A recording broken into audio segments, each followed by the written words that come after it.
Before we begin, take a moment to get comfortable. Let your arms go heavy, your breath slow. And as you listen, feel free to leave a comment sharing what time it is, where you are, and what city or village you're listening from. It's love to know. And if you'd like more quiet stories like this one, don't forget to subscribe so they gently appear when you need them most. Now, let's begin. It begins in a place without windows, somewhere in the quiet, humming depths of a government server room, where the air is always cool and dry, and the light hum of fans is the only clock. Here, in the soft glow of blinking indicators, information flows millions of tiny electric pulses carrying names, numbers, addresses, dates of birth, a constant stream of what the world believes to be true. For centuries, an identity was bound to a body, a face seen by neighbors, a voice remembered by friends, hands that left fingerprints on the world. But now, something different stirs in these systems, something not tied to breath or heartbeat. It is not born in a warm delivery room of a hospital, nor recorded in the smudge of ink on a birth certificate. It is born in code. The first signs of its existence are faint. It's a small cluster of data points and name here, a date. They're linked together in a way that makes sense to the machine. To you, it is nothing, but to the system, it is a spark. The machine has seen billions of patterns before. It knows what a real birth record looks like, what a legitimate passport entry should contain, how an address matches the shape of a neighborhood, okay? And from those patterns, it can weave something new. Not a copy, not a forgery of a real person, but something entirely invented. And yet, it's perfectly ordinary on paper. Imagine a name gentle, believable, not remarkable enough to invite suspicion. Imagine a birthday chosen so it falls on a weekday, because that's when most births in hospital records occur. Imagine an address that exists in the real world, but is slightly offset, avoiding the eyes of anyone who might come knocking. No one typed these choices in by hand. The system itself decided them, drawing from rivers of data until the illusion was complete. And there, on some government database, a new record appears. A new life without breath, without pulse, without awareness. It is, in every practical sense, a ghost. A ghost that never lived. But a ghost the law might still believe in. The creation of such an identity is not magic, it is arithmetic. Patterns multiplied by patterns, producing something so statistically normal that it passes as real. In the human world, people are born one at a time. Here, inside the servers, dozens, hundreds, thousands can appear in the space of a single second. No nurses, no birth certificates in ink, no family waiting to greet them. Just lines of text and the confidence of a machine that has learned what real is supposed to look like. The hum of the server is steady. Okay, it doesn't know it has crossed a threshold. The people who maintain it may not even notice at first, because in a database holding millions of records, what is one more? What is a handful more? The ghost blends in. It wears the clothing of truth. It looks like every other record, speaks in the same language of numbers and codes. If you searched for it, you might find a driver's license number assigned to its name, a voting record, perhaps, tax identification entry, waiting quietly for anyone to make use of it. This is not how fraud used to work. Once, to create a false identity, you had to know the system intimately. You had to forge signatures, counterfeit documents, trick a clerk into filing a false record. Each step was slow and dangerous, and each forgery risked exposure. But now, the steps have been replaced by algorithms. The forgery doesn't need to be pieced together like a puzzle. It is generated whole, born complete. It's medical history generated, its entire life stitched together in seconds from fragments of lives that do exist. The result is unnerving. A person who never was, yet who could pass every automated check for being real. These ghosts have no homes, yet the system insists they do. They have no families, yet records might list parents, siblings, children also generated, also unreal. They have no bank accounts, but the framework exists for them to open one. They have no memories, but their names might appear in credit histories, insurance registries, and even government-issued travelogues. And the strangest thing, they can outlive you. A human life is fragile, bounded by biology. A digital ghost can persist as long as the data remains decades, centuries, perhaps longer than the governments that first recorded them. You might imagine them as harmless artifacts, like typos in a ledger. But these identities are not accidental. They are born from deliberate instruction systems taught to create them, to fill gaps, to populate test environments, or to stress test networks with simulated people. At first, it is harmless, okay? An AI generating fake profiles to help a government department test its security, okay? Names and details that are meant to be deleted after use. But sometimes, those test identities bleed into real systems. They get backed up, merged with live databases, carried forward into the official record. And now the ghost lives in the same city as you, with the same rights as you on paper. At least, you might pass one in the street and never know, because there is nothing to pass. You might vote alongside one in an election, though they never walked into a polling booth. Your tax dollars might go to support a ghost's supposed benefits. The unsettling truth is that, in the language of bureaucracy, existence is defined not by breath or body, but by the presence of your name in the right place. And once that name is there, the system does not ask for proof every time, simply trusts its own record.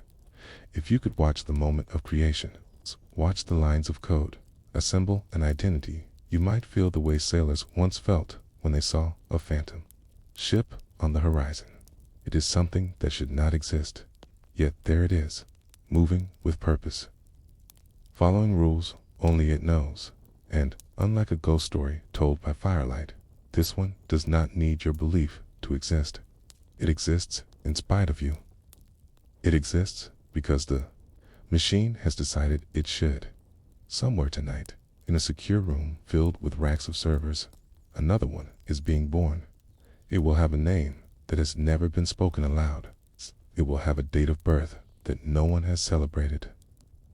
It will have numbers that open doors it will never walk through, and it will be recorded, stored, and backed up. The ghost will persist long after its creator forgets it exists. In the centuries before this moment, birth was always noisy. A child's cry, the celebration of family, first steps into a real world.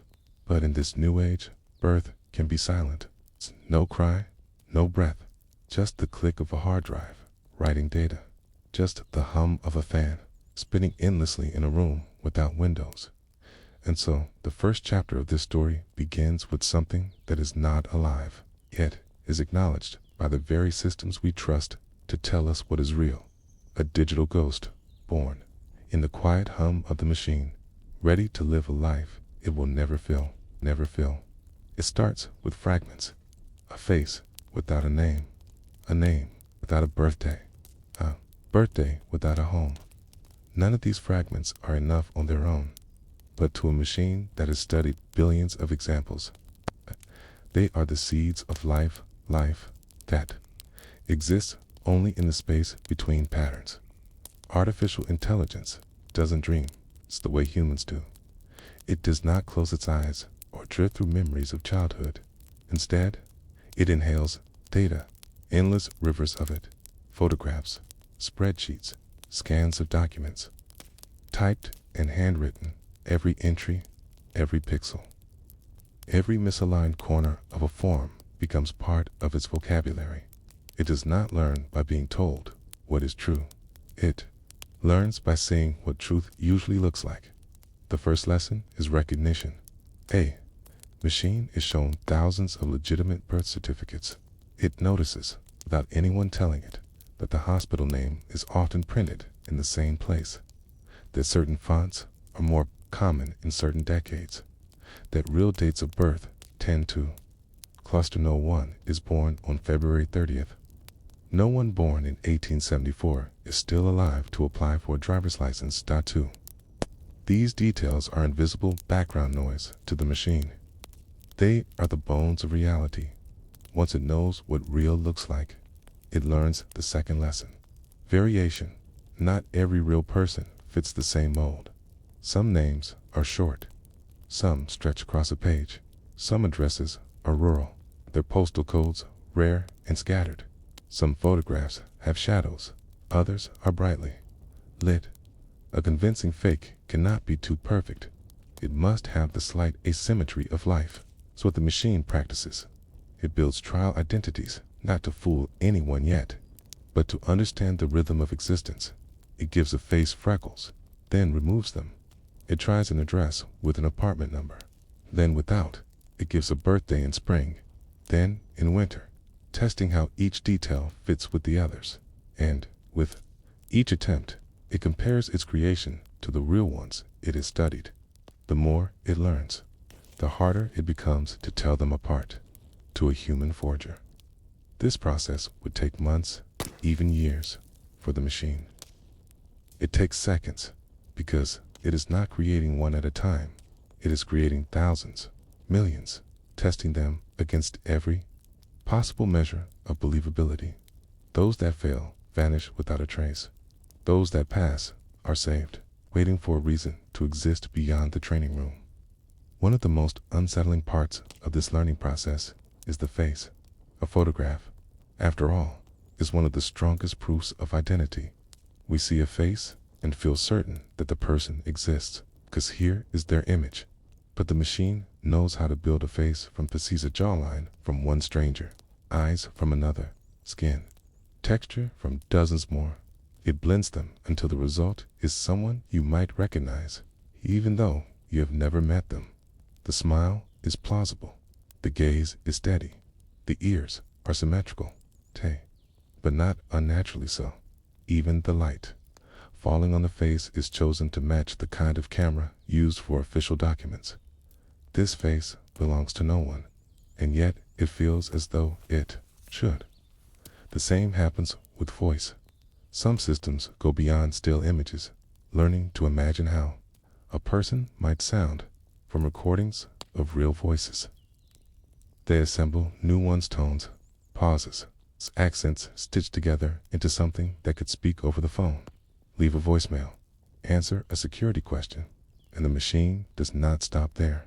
It learns to imagine histories, school records, past addresses, travel itineraries that match real airline schedules from years ago, bank account numbers that pass all mathematical checks for validity. It's not just a face and name into life. You might think of it like a painter in an empty studio. At first, the painter studies hundreds of portraits. They begin to paint from memory, not copying, blending elements until they create a person who has never lived. The difference here is that the painter is not a human at all. The portraits, it studies number in the billions. But here is the key difference between a human imagining and a machine imagining.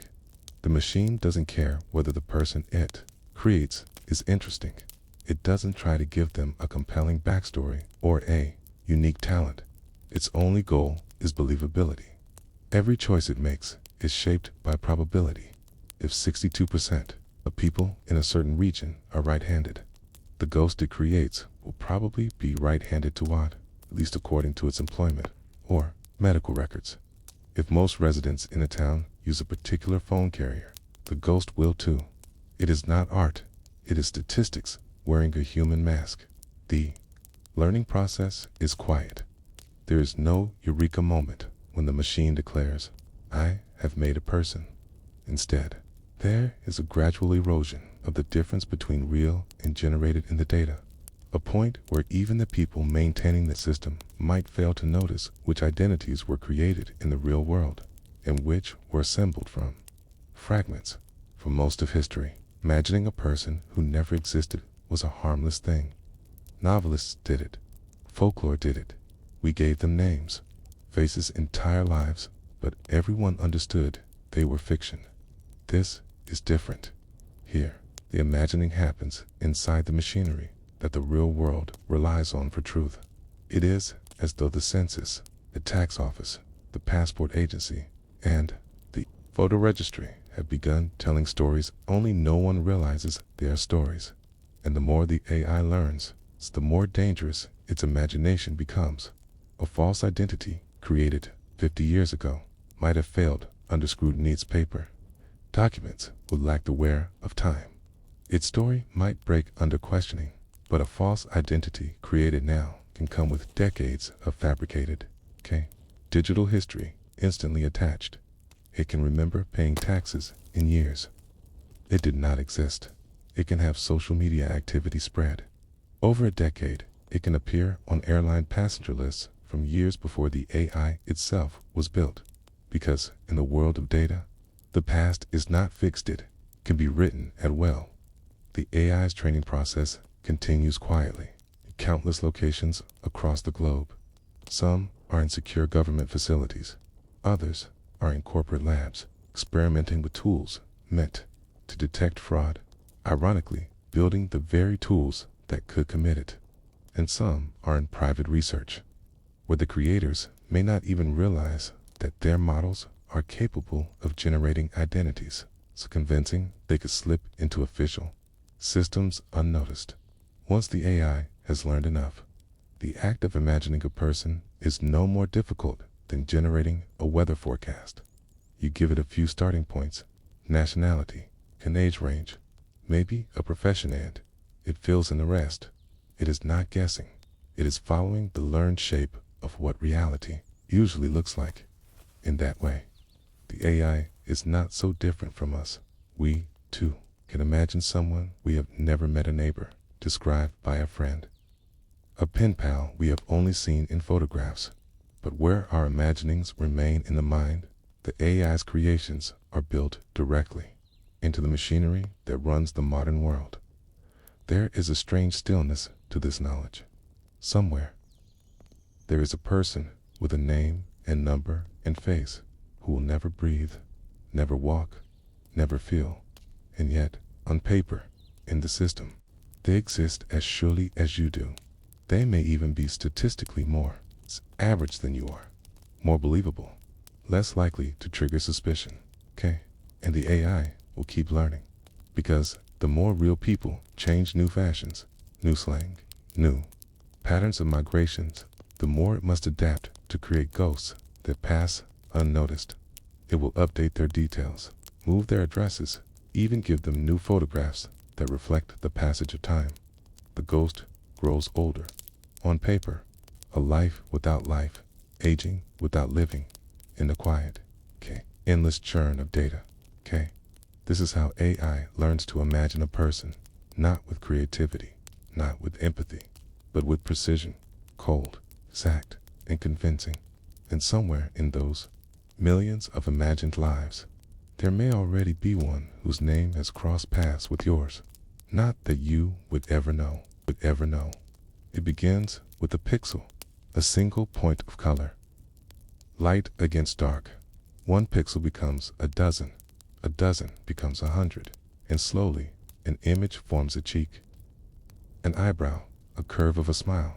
To the human eye, the transformation feels like magic, but to the machine, it is only the inevitable result of math. Every pixel is a number, and numbers can be arranged until they look like life. The AI starts with what it knows, millions upon millions of real human faces. Not all of them are clear. Not all of them are smiling. Some are from passports. Some are from security cameras. Some are pulled from photographs that were never meant to be part of any dataset. The machine doesn't care about the buttons. It cares about the patterns. It learns that eyes are not always perfectly level, that a jawline is sharper in youth, softer with age, that certain skin tones are more likely in some parts of the world, and that hair carries its own language of texture and color. It learns that light bends differently across a forehead than it does across the curve of a nose. Every detail is measured, absorbed, filed away. When it generates a face, it does not Copy.e never takes the exact features of one person and places them into another. Instead, it builds from fragments millions of tiny pieces of possibility. A slight upward tilt to the eyes might come from one stranger. The faint shadow under the cheekbone might come from another. The curve of the lips might belong to someone who lived a century ago. It's captured in a grainy black and white photograph. The result is a face that no one has ever owned, and yet feels instantly familiar. You could look at one of these faces for hours and feel certain you have met them before. Perhaps they remind you of a classmate from school, or someone you passed once in a train station. They have that quality of belonging not to you, but to the shared human memory we all carry. And that is what makes them dangerous, because the more familiar something feels, the less likely you are to question it. In the early days of computer-generated faces, the flaws were obvious. One eye might sit slightly higher than the other. Hairlines looked painted on. Teeth blurred into strange shapes. Ears were mismatched, or earrings floated just beyond the lobe. But the flaws were teachers. The AI studied them, learned to correct them, learned to introduce just the right amount of imperfection. Real humans are not symmetrical. Real hair does not fall in perfect strands. Real eyes do not always match in color under different light. Now, the generated faces are so convincing that even trained experts sometimes hesitate before declaring them false. One of the most haunting abilities of this technology is aging. Give the AI a generated face, and it can show you what that person might look like at 50, or 70, or 90. It can create a childhood photograph for a child that never lived. It can create a wedding portrait for a marriage that never happened. In doing so, gives these digital phantoms a timeline, a sense of history, a past that never existed, but feels as solid as your own. Consider what happens when such a face is attached to an identity in an official database. The photograph looks real. It follows the right conventions, neutral background, forward gaze, clear lighting. It passes automated checks for authenticity. It matches the kind of camera distortions used in real ID photos. From that moment, the database treats this ghost as a citizen, not a file. It's not a placeholder person. If you were to meet one of these faces in a video call, they could blink, nod, even shift their gaze. Thanks to deepfake animation, the still image becomes a moving, speaking version of itself. It could ask you questions. It could answer yours. It could convince you that there's someone on the other side of the screen. But when the call ends, they do not go back to their life. They dissolve into nothing, waiting to be called up again from the digital void. There is something quietly unsettling about this. For thousands of years, a human face was the ultimate proof of existence. We trusted it more than words on paper, more than a voice in the dark. If you could look someone in the eyes, you knew they were real. Now, that certainty is gone. The technology that generates these faces is often called a generative adversarial network, or GAN. One part of the system creates the face. Another part tries to detect if it is fake. They compete in an endless loop. The creator trying to fool the detector trying to expose the creator. With each round, both grow more skilled. The fakes become more convincing. The detectors become sharper. And somewhere along the way, this balance tips, the fakes win. But here is what makes this most powerful. The AI is not limited to what humans look like now. It can generate faces that match historical trends, faces that would have looked perfectly at home in the 1800s, or in the 1950s, or in a future that hasn't arrived yet. It can place its ghost citizens anywhere in time, and they will blend seamlessly with the photographs and documents of that era. This is how a phantom becomes untraceable. A fake passport photo from 1974, a missing persons report from 1983, an obituary published in 2005, all illustrated by a face that never belonged to anyone, but looks exactly as it should for the year, the place, the context, and because photographs are often used to validate older records. The fake face can confirm the fake history it was designed to match. The most chilling part is that, to the machine, none of this is personal. It has no sense of deceit. It does not feel pride in its creations pass for real. It is simply fulfilling its purpose to produce what it was trained to produce in this way. The most convincing fakes are born without malice until they are used once in circulation. A face like this can appear anywhere on social media profiles, on ID cards, in company directories, in the photo archives of a university. They can even be placed into group photos with real people, friends who never knew them, co-workers who never met them, and once there, they begin to pick up a kind of digital history. Tags, mentions, associations. Over time, even human memory may start to believe it knew them in the quiet. The AI continues its work. Thousands of faces, every hour, every day. Most will never be used for harm training data, academic research, testing for bias, but some will slip free of the lab, and those will join the strange, growing crowd of faces that belong to no one. If you saw them all lined up, you might think you were looking at a class photograph from a school you never attended. Smiles, frowns, glances caught between expressions, every one of them ready to shake your hand, to introduce themselves, and yet not one of them could take a single breath.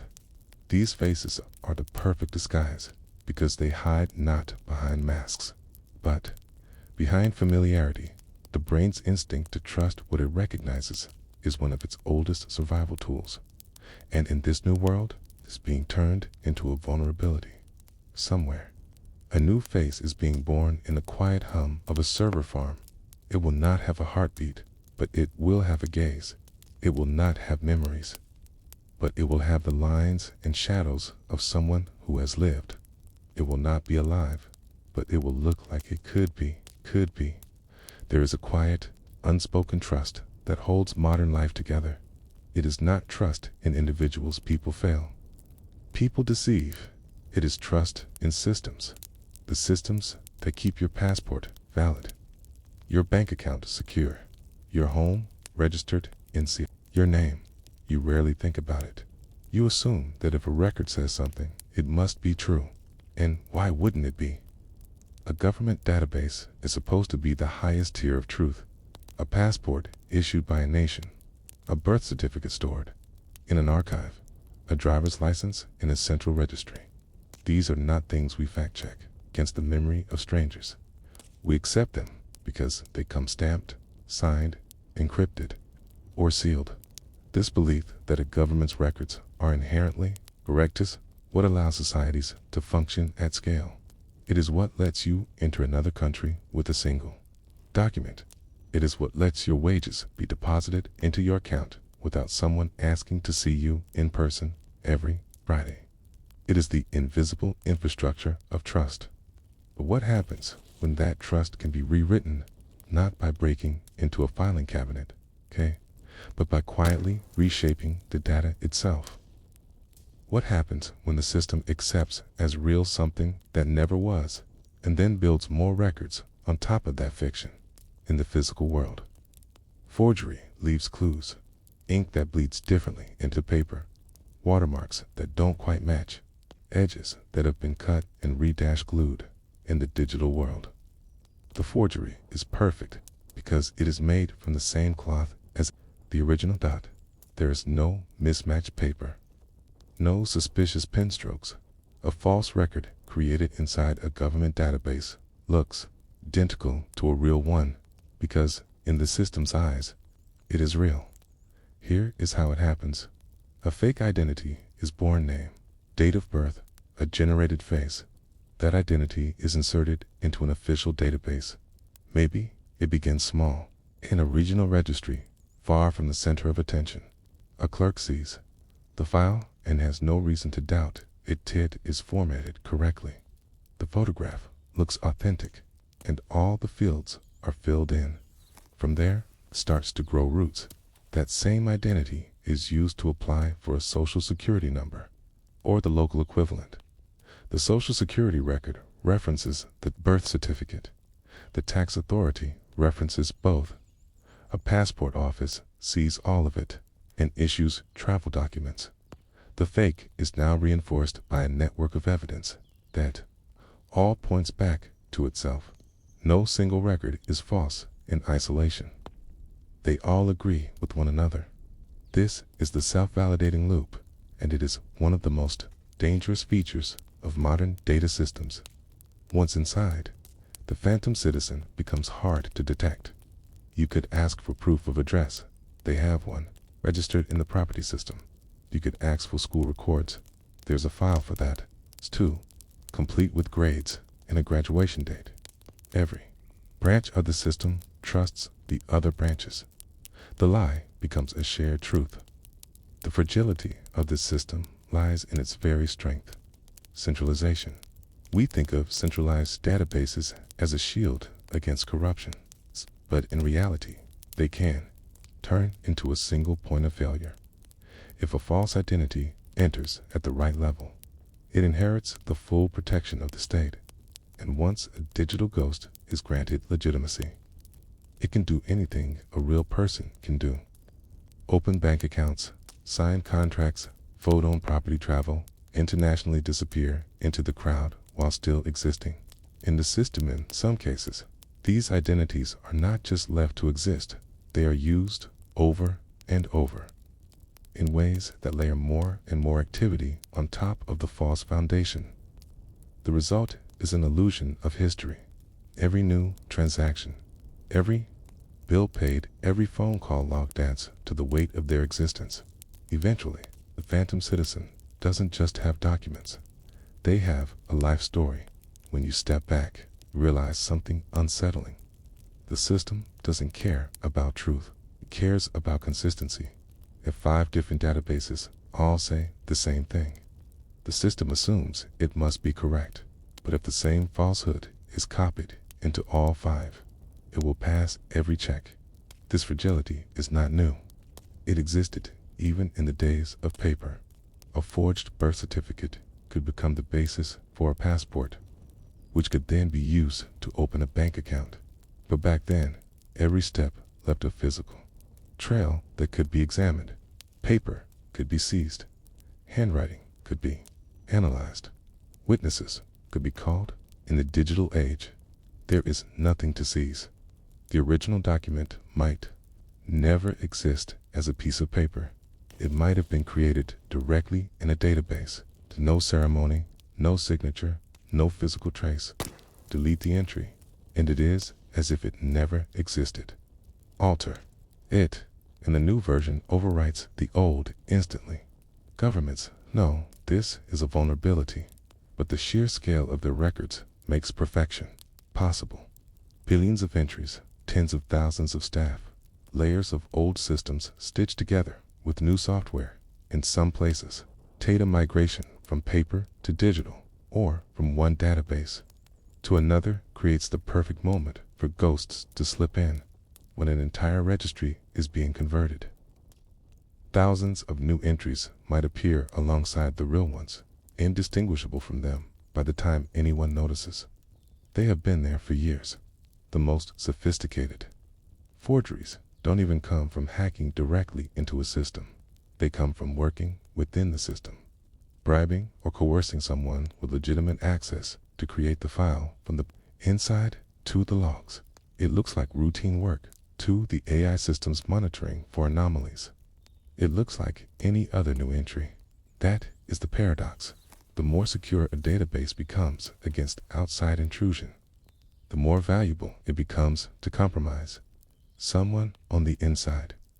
When AI-generated identities meet these weaknesses, the combination is uniquely dangerous. The generated face provides the illusion of proof. The database entry provides the legal recognition. Together, they form an identity that is as valid on paper as any real person, and sometimes harder to challenge. If a real person's identity is questioned, you can eventually find physical evidence, hospital records, eyewitnesses, old photographs. But a ghost has none of those things. Everything about them is stored in the same fragile fabric of official truth. If you doubt one record, the others prove it right. It is a closed circle. This has implications far beyond individual cases in the hands of organized crime. Thousands of such identities could be created, each capable of holding bank accounts, receiving shipments, and signing legal documents in the hands of a hostile nation-state.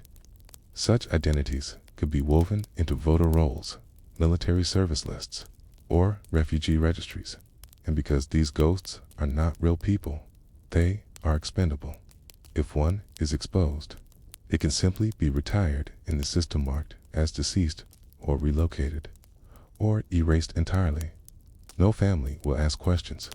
No one will file a missing person report. The tragedy is that the technology enabling this, both the AI that creates the faces and the databases that store the identities, was not built for deception. It was built for efficiency, for convenience, for speed. It is easy to forget that every shortcut in bureaucracy is also a shortcut for those who wish to manipulate it. There is a quiet irony here. We think of AI-generated faces as the deception, but the deeper deception is the record itself. The face is just the lockpick. The real break-in happens in the data, in the place where trust lives. A forged identity in the 21st century does not need to convince a border guard. It only needs to convince a database. And once the database believes, the border guard will follow. So will the bank, the hospital, the school, the court. It is not the photograph that holds the power. It is the belief that the photograph belongs to a real person. The moment that belief is automated, it becomes brittle. The question then is not how to tell a real face from a fake one. It is how to tell a real life from a fake one. And in the vast, fragile fabric of official truth that is becoming harder every day, it almost never begins with something grand. No master plan, no sudden burst of high-stakes espionage. It begins quietly. It's a single seed planted in the vast soil of a database. That seed might be no more than a name, just a string of letters typed into a form by someone with access. It doesn't need to look remarkable. In fact, it is better if it does not. A name like any other, a date of birth that does not stand out, a birthplace so ordinary it could belong to anyone. And yet, from these few details, an entire existence can grow. In the analog age, a false identity was costly to create. You needed paper, ink, stamps, seals. You needed a story that could survive questions. You needed to memorize it until it felt real, in your mouth when you spoke it. Now, it begins with keystrokes. Once that name is entered, gains a strange kind of permanence. The system acknowledges it. It is indexed. It becomes CARCHEB. In that moment, the person exists, at least in the eyes of the system that records them. But a name alone is fragile. It is like a sapling in open ground. It's too easy to uproot. So the forger begins to give it shelter. A mother's name is added, a father's name, a street address, a hospital where the birth supposedly took place. Each piece is just another record, and records, unlike memories, do not fade. The next step is to connect the seed to other systems. The most basic link is a birth certificate. This single document becomes the route from which other documents grow. If the birth record exists in a trusted database, the rest of the tree can be grafted onto it. From birth, the phantom person moves to education, a school enrollment, a set of grades, perhaps even a record of a sports team or an extracurricular activity. These may sound like trivial details, but they serve a purpose. They give the identity depth. They make it harder to doubt, because if someone were to check, there will be something there to find. In some cases, the seed is planted during a real event, but in a gap where no one is watching too closely. Consider disaster zones. When floods, earthquakes, or wars destroy records. Entire regions must rebuild their registries from scratch. In the chaos, names are added for aid distribution, for relocation lists, for relief programs. Most of these names are genuine, but not all. An AI generated face attached to such a name can slip into the system unnoticed. The photo looks real because, in a way, it is built from thousands of fragments of real faces. No two eyes, no two smiles, quite the same as any living person's. But close enough to pass casual inspection. From there, the phantom grows stronger. A social security number or national ID number is issued. With that, the ghost can open a bank account. They can receive payments, apply for jobs, pay taxes. Ironically, paying taxes is one of the most effective ways to make an identity seem real. It is a record that says, this person contributes to society. This person exists.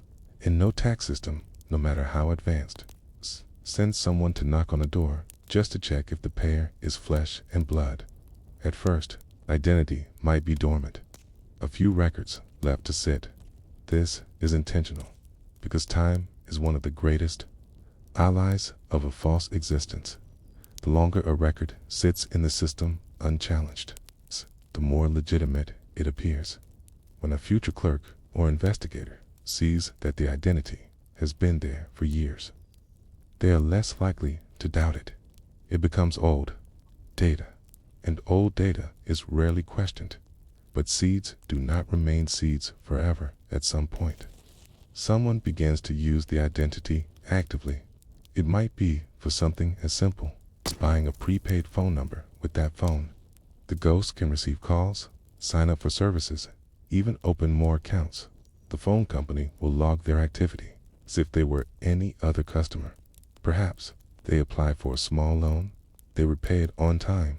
Now there is a credit history, and with a good credit history, the ghost can take out larger loans, rent property, or register vehicles. Each action leaves a footprint, and in the strange ecosystem of bureaucracy, footprints make the animal more real. The system does not know the difference between a real shoe print and one pressed into the dirt by an actor. Soon, the ghost has a home address, utility bills, bank statements, and perhaps even an online presence. A social media account here, an email address there. None of it needs to be elaborate, just enough to be found if someone goes looking. It's one of the most subtle techniques is to weave the ghost into the records of real people. Maybe the phantom appears as a co-signer on a rental agreement. Maybe they are listed as a business partner in a small company. These connections make the ghost harder to erase, because deleting them would also disrupt legitimate records. And so, without ever breathing, the ghost becomes part of the social and economic landscape. Sometimes, seeds are planted not by criminals, but by the systems themselves. Testing. New software often requires dummy data. Developers will create fake profiles to simulate how a system works. The problem arises when these test profiles accidentally migrate into live systems. Once they are in, they can be indistinguishable from legitimate entries, especially if the data was created with realistic names, dresses, and AI-generated photos. A test identity might suddenly receive real mail. It might be included in population statistics.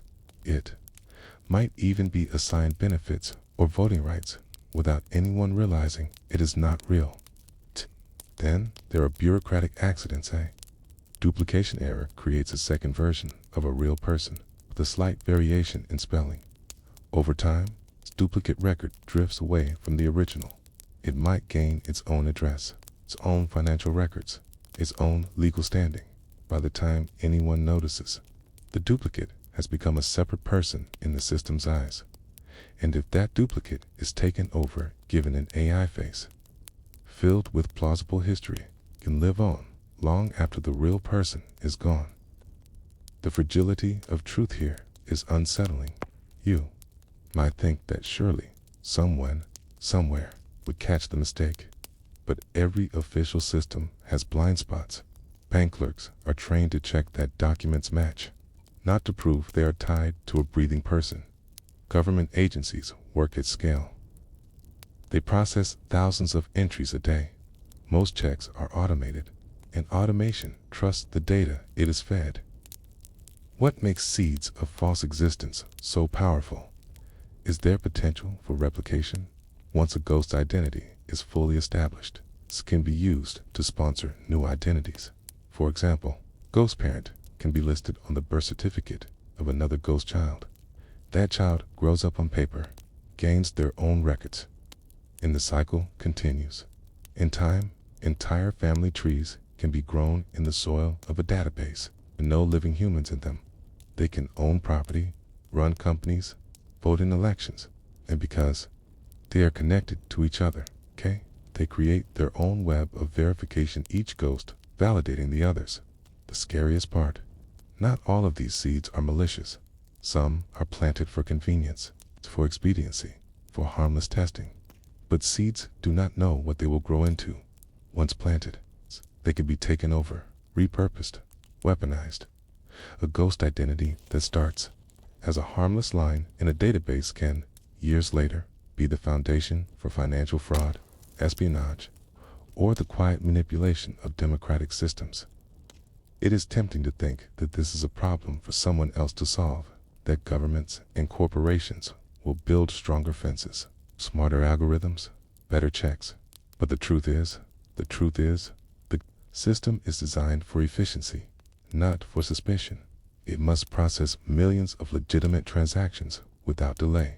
And in that river of data, a few phantom seeds can float downstream unnoticed. If the last chapter showed us the fragility of official truth, this one shows us how little it takes to begin bending that truth. Just one name, one photographed, one entry in a system that no one thinks to question. From there, the ghost grows quietly, patiently, until the seed planted in the dark stands tall enough to cast a shadow over the real. When we speak of fake people, these ghosts of data woven into the threads of official systems, easy to imagine the story as something abstract, an idea that lives in the realm of machines and algorithms, far away from the breath and heartbeat of actual lives. But that is the lie that makes them so dangerous, because when a ghost walks into the machinery of the real world, someone somewhere pays the price, and it is never the ghost. It is always the living. It might begin with something small, a letter in the mail, addressed to you, but not quite. Your name spelled with one letter wrong. The date of birth, not yours, but close enough to stir unease. You think it's a clerical error? You toss the letter aside. Weeks later, a notice arrives, an unpaid debt.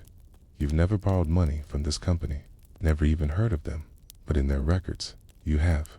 And because their records are linked to government ones, the debt is real in the eyes of those who matter. This is one of the cruelest things about phantom identities. They do not simply exist alongside the living. They intersect with them. A stolen address, a duplicated driver's license number, a phone plan opened under your name by someone who doesn't exist. The system can't tell the difference between you and a ghost back house. To the system, there is no difference. The ghost was born in the same space where your legal self lives the database, and in the database, whoever has the right matching codes is you. Imagine waking up to find your bank account emptied overnight, not through a dramatic hacking spree or some cinematic cyber heist, but through a series of transfers you authorized. Transfers you never made, but which bear your name, your ID, your digital fingerprint, cloned and replayed by something that has never drawn breath. You call the bank, they investigate, and then, like a knife sliding quietly between your ribs, they tell you the truth you didn't know you feared. Greater than, the person who made these transfers was earmarked to our records.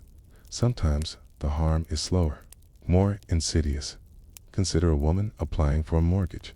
She has a steady job, good credit history, and the paperwork in perfect order. But when the bank runs her background check, they find a record of a criminal conviction in her name. It is recent. It is serious. She protests. She has never been arrested in her life.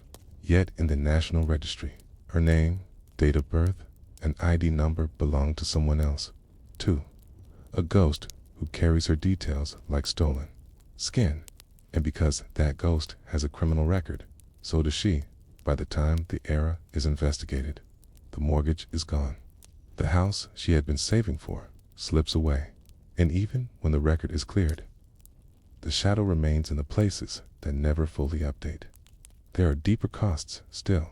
In some countries, public services are tightly bound to identity systems, social welfare payments, medical care, pension contributions flow through databases that must trust their own records. Absolutely. When a phantom identity is inserted into these systems, it doesn't just draw resources, it can displace them.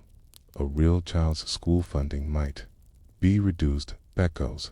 On paper, the class is already full, thanks to 2 ghost students who exist only in the system's count. A patient might be refused treatment based. Their record shows they've already received it, but the day in question is a digital ghost testing the same identity number at another clinic. The most chilling cases are when ghosts are used to commit crimes, because if the person committing the crime doesn't exist, someone else must carry the blame. A phantom can rent a storage unit in your name. When illegal goods are found there, the police will not find an absence. They will find your name on the contract. A phantom can cross borders under a passport number that looks like yours, but isn't tagged. If that number is flagged, the next time you try to travel, you will be stopped. And here lies the most brutal truth. In a world where systems govern reality, it is not the human who defines who they are, it is the record. You can stand before a judge, swear under oath that you are yourself, and still be treated as if you are lying gift. The database disagrees. Sometimes the human cost is not just personal, but collective. When phantom voters are inserted into electoral rolls, they can tilt the outcome of an election. And when an election is tilted, the laws that follow will affect everyone, living and the ghosts alike. These shifts are invisible to most.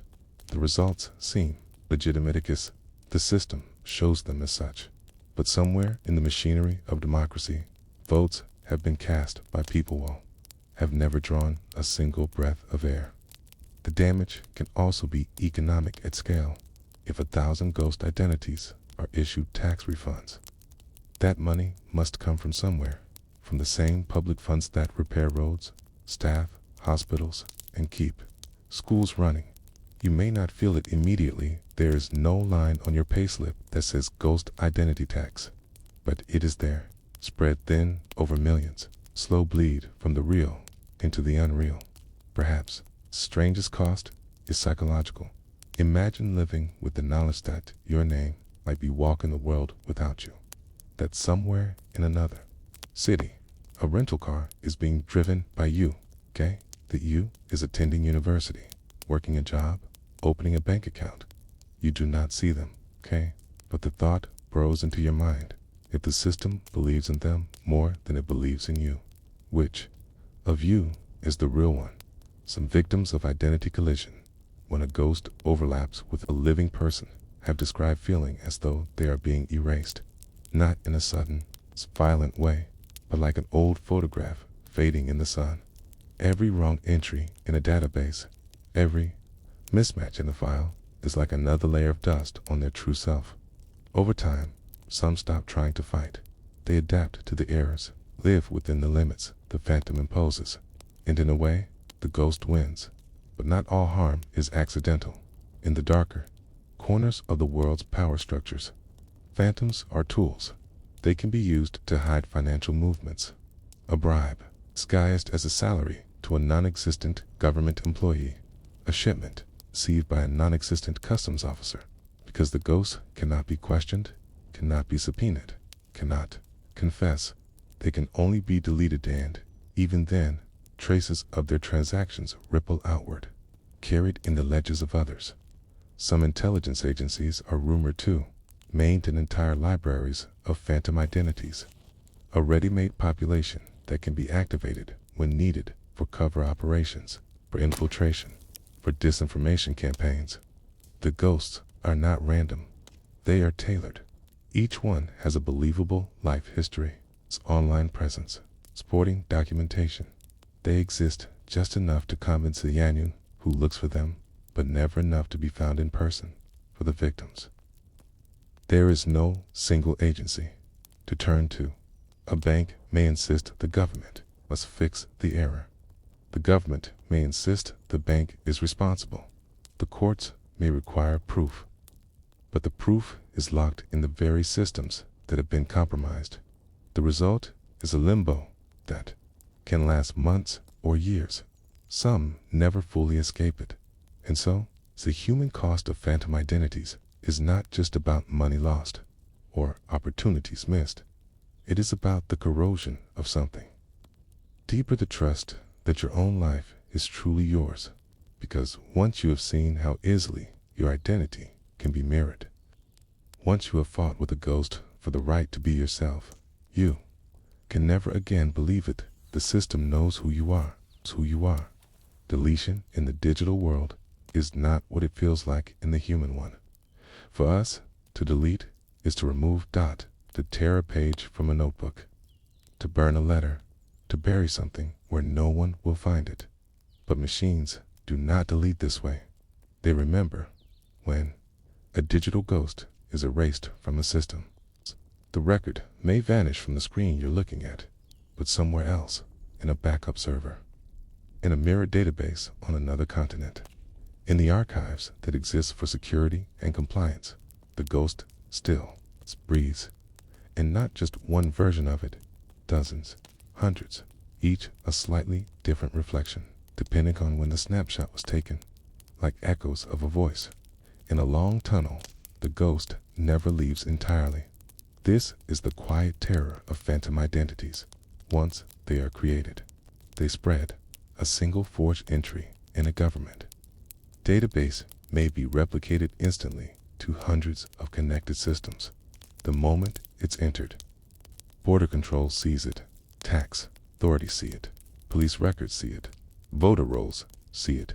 Even if you delete it in one place, it still lives in all the others. And many of those systems don't even talk to each other. Okay, which means the ghost's existence is multiplied with anyone realizing where it began. There's a kind of immortality in that, not the warm, poetic kind, the cold, bureaucratic kind, the kind where, even after an identity is supposedly erased, its passport number still exists in an airline's database, its tax file still lingers in an accountant's archive, its school records still occupy dusty corner of a university server. Each one is a seed. Given the right conditions, the ghost can grow back from any of them. Some of this is by design. Modern systems are built to preserve records, to ensure no piece of data is ever truly lost. This is meant for safety, for accountability, for resilience in the face of disasters. If a server catches fire, there's a backup across the ocean. If a file is corrupted, there's a copy saved from last week. If a hacker deletes a database, it can be restored from last night's snapshot. But the same resilience that protects the truth also protects the lie. Consider this. A phantom identity is inserted into a central database on Monday. On Tuesday, database is automatically backed. UPA ghost now lives in the backup on Wednesday. The phantom is deleted from the live system. For the human administrator, it's gone. For the machines, it will live forever in the backup from Tuesday. And that backup will be archived for years, because you never know when you might need it. There's a darker layer to this persistence, the interconnection of systems. Government. Its databases rarely stand alone anymore.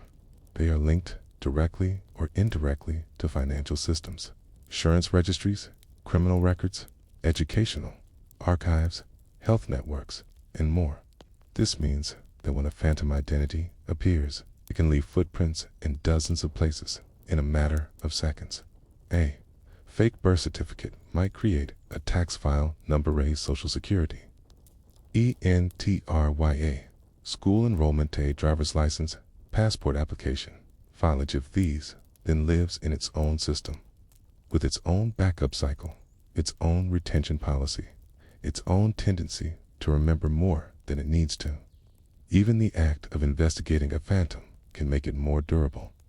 When a fraud unit examines a suspicious record, it often duplicates the data into a case file.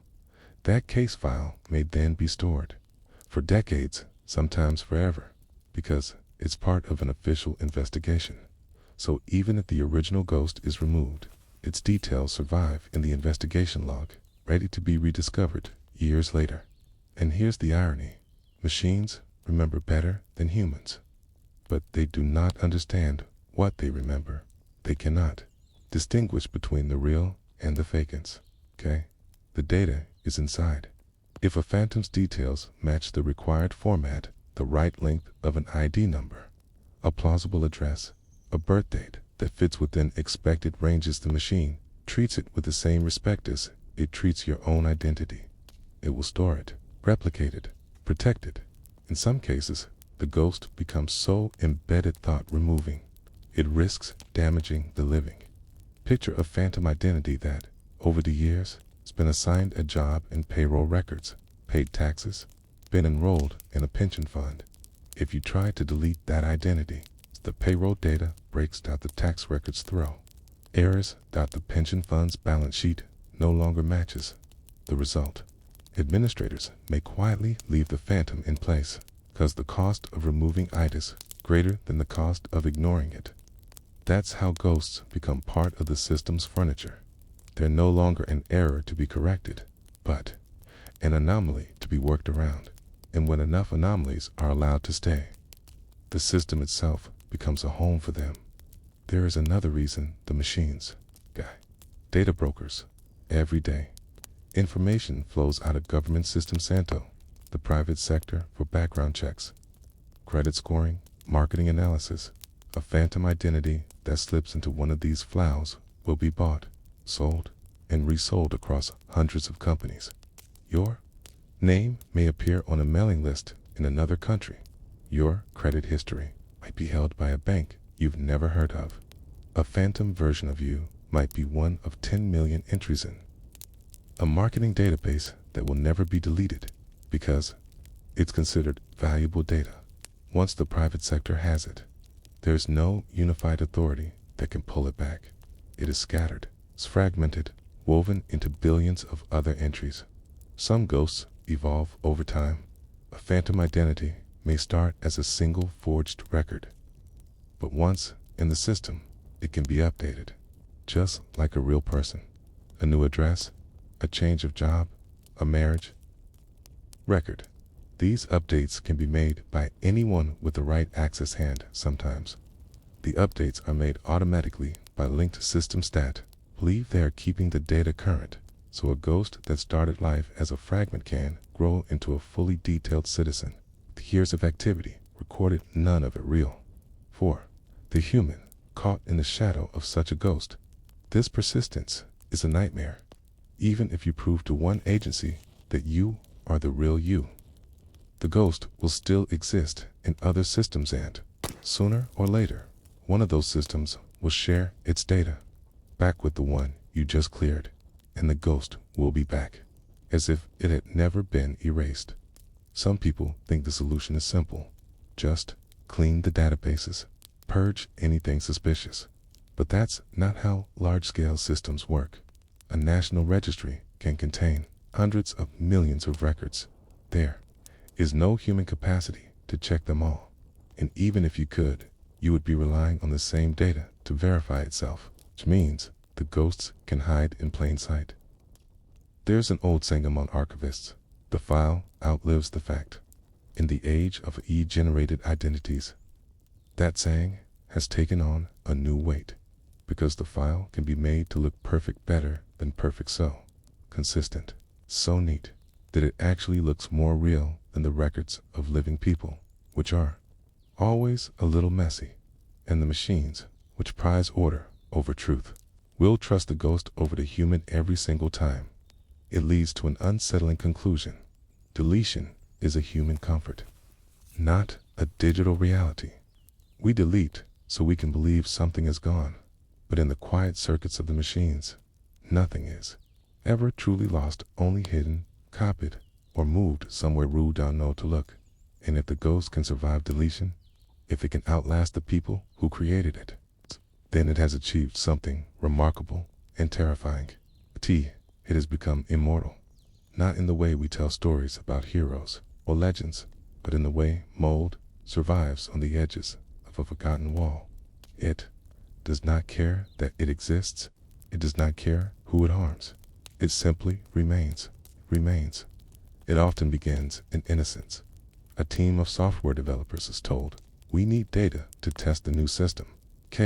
They can't use real names. Privacy laws forbid it. And exposing actual citizens' records during testing will be a breach too dangerous. Too risk. So they do what developers have done for decades. They create fake people.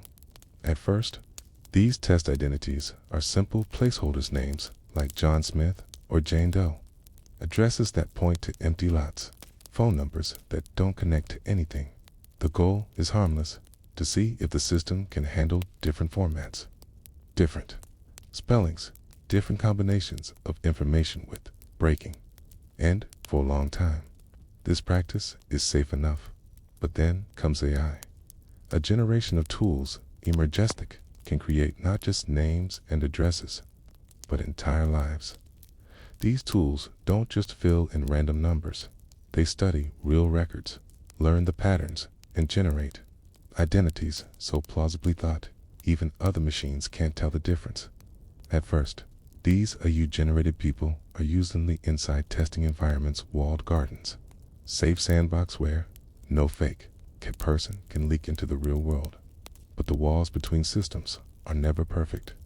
One developer might export a dataset to troubleshoot an issue, forgetting to flag it as synthetic. Another might connect the test environment to a live service just for a quick check. And in that instant, the boundary between the fictional and the realities crossed. Now, phantom identity exists in a live database. It may be a single record, easy to overlook, possible to notice unless someone looks closely. But that one record can do what all records do, replicate. It could be pulled into connected systems. It can be used as a basis for issuing identification documents. It can be granted benefits, accounts, or credentials, all without a human ever realizing it was born from a test file. For the first few years of AI's rise, this blending of test and reality is more accident than design. But people notice. They realize that AI can make a fake person for more convincing than human fraudsters ever could. And once that realization takes root, the purpose of these digital phantoms begins to shift. The transformation from harmless tool to weapon is gradual and almost invisible. A marketing firm wanting to bypass email spam filters generates thousands of AI-created identities fill mailing lists with verified recipients. A botnet operator needing accounts on social media feeds AI-generated names and faces into sign-up forms, so the platform's defenses fold under the sheer realism of the fakes. An intelligence agency seeking to infiltrate a rival's communications plants phantoms inside personnel databases, employees who exist only as files but who have clearance, access, and passwords. Each time, the ghost begins life looking ordinary, but AI has a gift, the ability to make the ordinary perfect. A human-created fake identity might have flaws, an address that doesn't match the postal code, a birthday that falls on a leap year 1, the hospital it lists wasn't open yet, a social security number that doesn't fit the age. 8 erases those flaws. It builds identities from the statistical bones of reality, ensuring every date, every location, every cross-reference aligns. This makes the phantom not just convincing, but indistinguishable from truth. And once indistinguishable, the phantom becomes dangerous because the moment it is believed, it can be used for anything that belief allows. A fake citizen can apply for loans, open bank accounts, obtain credit cards. A fake patient can receive prescriptions, file insurance claims, access controlled medications. A fake employee can access secure networks, download sensitive files, prove transactions worth millions. It's not just about fraud for money. There are deeper, more strategic uses a government can flood another country's voter rolls with. Phantom citizens casting doubt on election results, or even tipping the balancing a closely contested region. A corporation can pad its board meeting votes with phantom shareholders, push through controversial decisions. A criminal syndicate can launder money through dozens of legitimate accounts shelled by ghosts that no investigator will ever meet in person. Once AI enters the equation, even fake is too simple a word. These are not random collections of details, they are adaptive. They can be designed to pass any level of scrutiny. If a background check calls the listed employer, a phone line answered by another I will confirm the details. If a home address is verified, there will be property records to match. The phantom does not just exist in one database, exists across an ecosystem. And here's where the weaponization becomes almost elegant. In a cold, unsettling way. A single phantom can be the seed. An entire network of phantoms. One fake employee in a company database can refer others for jobs. Those others can rent apartments from fake landlords. The fake landlords can pay contractors. So fake. On paper, it all looks like a legitimate, interconnected web of real people doing real things. In reality, it's nothing but data feeding on data. The leap from harmless to harmful often happens without the creators ever intending it.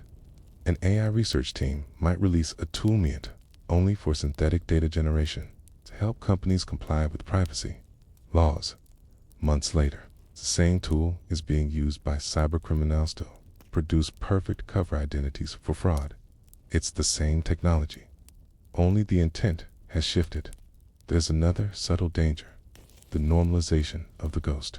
When enough synthetic identities exist in enough systems, people stop thinking of them as anomalies. A customer service representative might shrug off strange recorders, just another system quirk. A border official might wave through a traveler beckons. Sometimes the database is weird. The phantom becomes not an exception, a part of the background noise of digital life. And here lies the core problem. Systems are built to trust their own data. If an identity exists in the system assumes it's valid unless given a very strong reason to doubt it. But generated phantoms are designed dead toe. Never give that reason. By the time a phantom identity is recognized as fake, it may have already been used for years. It may have owned property, moved money, voted in elections, or accessed classified information. And because the machines never forget, removing it doesn't erase the damage, only stops new damage from being done. We began with test data, intended to protect the privacy of real people. We ended with something that can rewrite the structure of society's records without touching a single real person at all. In the old world, to commit a crime, you needed a body, a face, a signature. In this new one, all you need is a convincing line in a database, and AI is very, very good in writing that line. There was a time when crime left a body behind. A witness might describe a face. A fingerprint might be lifted from glass. A suspect might be traced through the places they'd been. But in this new world, it's the most dangerous criminalis. No face, no fingerprint, no heartbeat, no past to track. It begins in the quietest way possible. Somewhere, a form is filled in. Maybe it's a bank application, a voter registration, a driver's license renewal. The name is there, the address is there, the date of birth, the ID number, the place of work, all neatly in order. Every box is filled, every requirement met, and yet, the person doesn't exist. In the world before AI, fake identity often carried the scent of fraud. A wrong zip code, a signature that looked copied, a phone number that rang endlessly. But AI-created phantoms are different. Their details aren't stolen from one real person. They're blended from thousands. No single source can be pointed to and said, "This is the victim." It's not identity theft, it's identity invention. And that invention is invisible to most. Detection systems BAS. It perfectly follows what real looks like. The crime can be anything. A phantom can take out a loan, drain the money, and vanish without paying because there was never anyone to arrest. A phantom can sign a lease, receive goods, or rent a vehicle, and when the time comes to return it, there's no one to find. A phantom can even be the signatory on a contract between two corporations, and if one side fails to deliver, the responsible person disappears like mist in sunlight. Here's where the nightmare sharpens. Law enforcement works on the assumption that somewhere, someone committed the crime. An investigator looks for human trail cameras, witnesses, travel records, digital footprints that lead to a door. But a phantom has no door. The addresses are dead ends. The phone numbers are routed through layers of virtual lines. The face, if it exists at all, was generated by an algorithm and has never been seen by another human being. The perfect crime has always been a romanticized idea, something pulled from novels and films. But the perfect crime was always hindered to be the imperfect human. We make mistakes. We leave traces. We act in ways that contradict our alibis. A phantom doesn't make those mistakes because it doesn't act at all. It only exists where the creator places it. And it moves only when they make it move. It cannot be caught sleeping or photographed unexpectedly or overheard in a conversation. Imagine a bank robbery with no robbers. The vault is emptied by a transfer initiated by an account panned. In a phantom's name, the account had a perfect credit history, months of on-time payments, modest but believable deposits, and no red flags in the spending pattern. Every sign pointed to a real customer, and when the money is gone, the account is closed. The investigators subpoenaed the employer, but the employer doesn't exist. They check the landlord of Phantom as well. They pulled traffic camera footage, but the license plate is registered to yet another ghost. The chain of trust collapses into dust. This is the kind of crime that changes not just the bank's security procedures, but the very definition of suspect. Because a phantom cannot be questioned. It cannot be extradited. It cannot stand trial, at best. You can arrest a person who created the phantom, but by the time you find them, they may be halfway across the world and shielded by jurisdictions treat cybercrimes as negotiable offenses. Sometimes, the phantom is not even used for a single hit. Sometimes, it's built slowly, layer upon layer, as if the creator is painting a portrait over the course of years. It opens small accounts, pays bills, purchases harmless items. It leaves a trail of perfectly mundane behavior. And then, one day, it's used to move a very large sum of money in a single, unremarkable transaction. By the time anyone realizes that the transaction was the point of the whole exercise, the phantom has already been retired, its identifiers burned, its email addresses deleted, its phone numbers reassigned.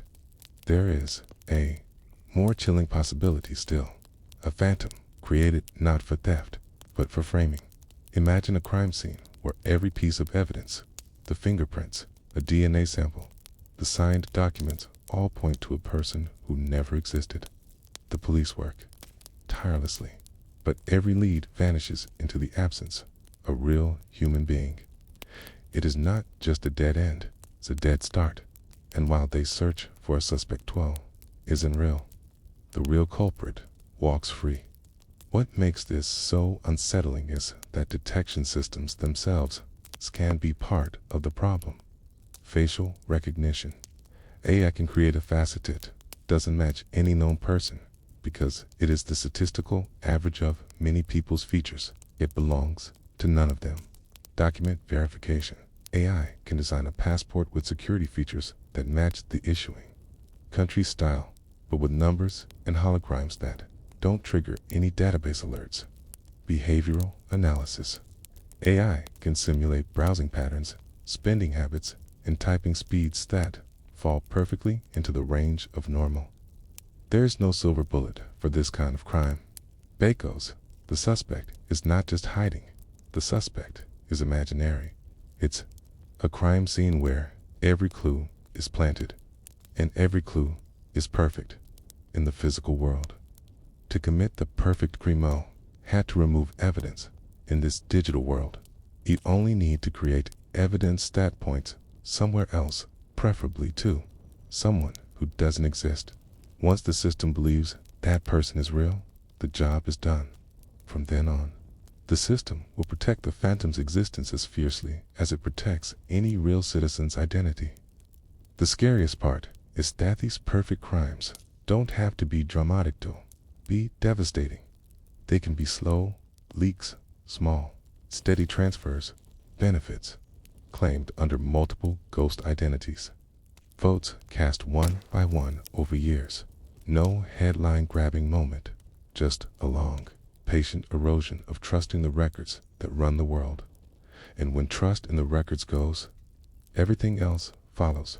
If you cannot trust the voter rolls, elections lose legitimacy. If you cannot trust property records, ownership becomes negotiable. If you cannot trust who holds a passport, borders become suggestions rather than barriers. Phantom doesn't need to destroy the system, only needs to make you doubt it in that way. The perfect crime is not about the money stolen or the data corrupted. It's about the seed of uncertainty planted in the public mind. Once people suspect that reality itself can be facetto, this degree of perfection, they start to wonder, how much of what I see is real? Okay, and that questiones the real damage. In war, soldiers marched in politics. Candidates campaign in the digital age. Identities move. Some are real, many are not. The idea of an army used to mean people uniformed, breathing, able to be photographed and counted. But now, there are armies you cannot see. They have no boots, no helmets, no heartbeat. They live in servers, in voter rolls, in employment databases, in the quiet lines of code that shape a nation's reality. 1,000 soldiers without a body when one person makes a phantom identity. It is a crime when a government makes 1,000. It is strategy. These digital shadows do not pick up weapons. They hold bank accounts, driver's licenses, social media profiles. They reside in neighborhoods that do not exist, but they are registered to vote. They work for companies that never had an office, but they pay taxes. They travel between cities, okay, but they are nothing more than data being moved from one spreadsheet to another. The brilliance and dangers in scale. One phantom can be detected eventually. 1,000, if created carefully, can blend into the background noise of a nation's population. No one questions a small rise in new registrations.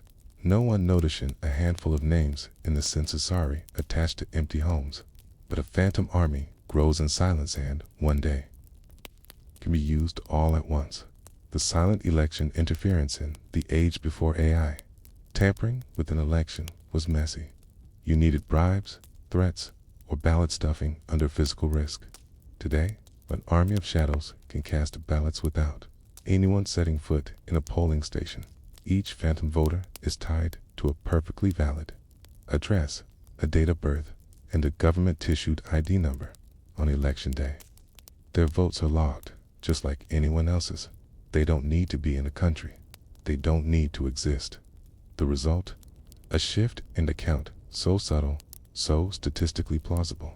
Damn, it looks like the will of the people, when in truth, it is the will of those who control the ghosts. It's paper trails that cannot be followed. You might imagine that if an army of shadows is discovered, it could be dismantled. But every phantom is rapid. It's just enough truth though make deletion dangerous. You cannot simply erase them without risking the removal of real citizen shows data happens to overlap. Some shadows are built via combining fragments of actual people, a real birth date from one, a real address from another, a social security number that was never activated. Pull too hard at the threads, and the risk of erasing a living person's financial history or medical records becomes unacceptable. So, the shadows remain embedded in the system, waiting for the moment their presence is needed. The currency of ghost sits, not just votes. Phantom identities can hold assets. A nation can hide billions of dollars in accounts belonging to people who don't exist, ready to be moved, spent, or laundered without a trace of the true beneficiary in times of crisis. These accounts can be activated to purchase critical supplies, funnel money into covert operations, or destabilize enemy economies. And because every transaction appears to belong to a legitimate citizen, the trail vanishes into the ocean of normal activity. Shadow workers in the job market, an army of shadows, can work too. On paper, they are employed in key industries: shipping, security, healthcare. They pay taxes, collect salaries, and even qualify for benefits. Why? Because a nation can use them to manipulate economic data. Need to show lower unemployment numbers. Hire your own ghosts. Need to suggest a shortage in a particular sector to justify policy changes. Reassigned phantom workers to it. The manipulation of reality bombs as easy as editing a spreadsheet. The espionage layer, perhaps the most dangerous use of the shadow army's infiltration in the past. A spy needed to forge an identity and hope it could pass scrutiny.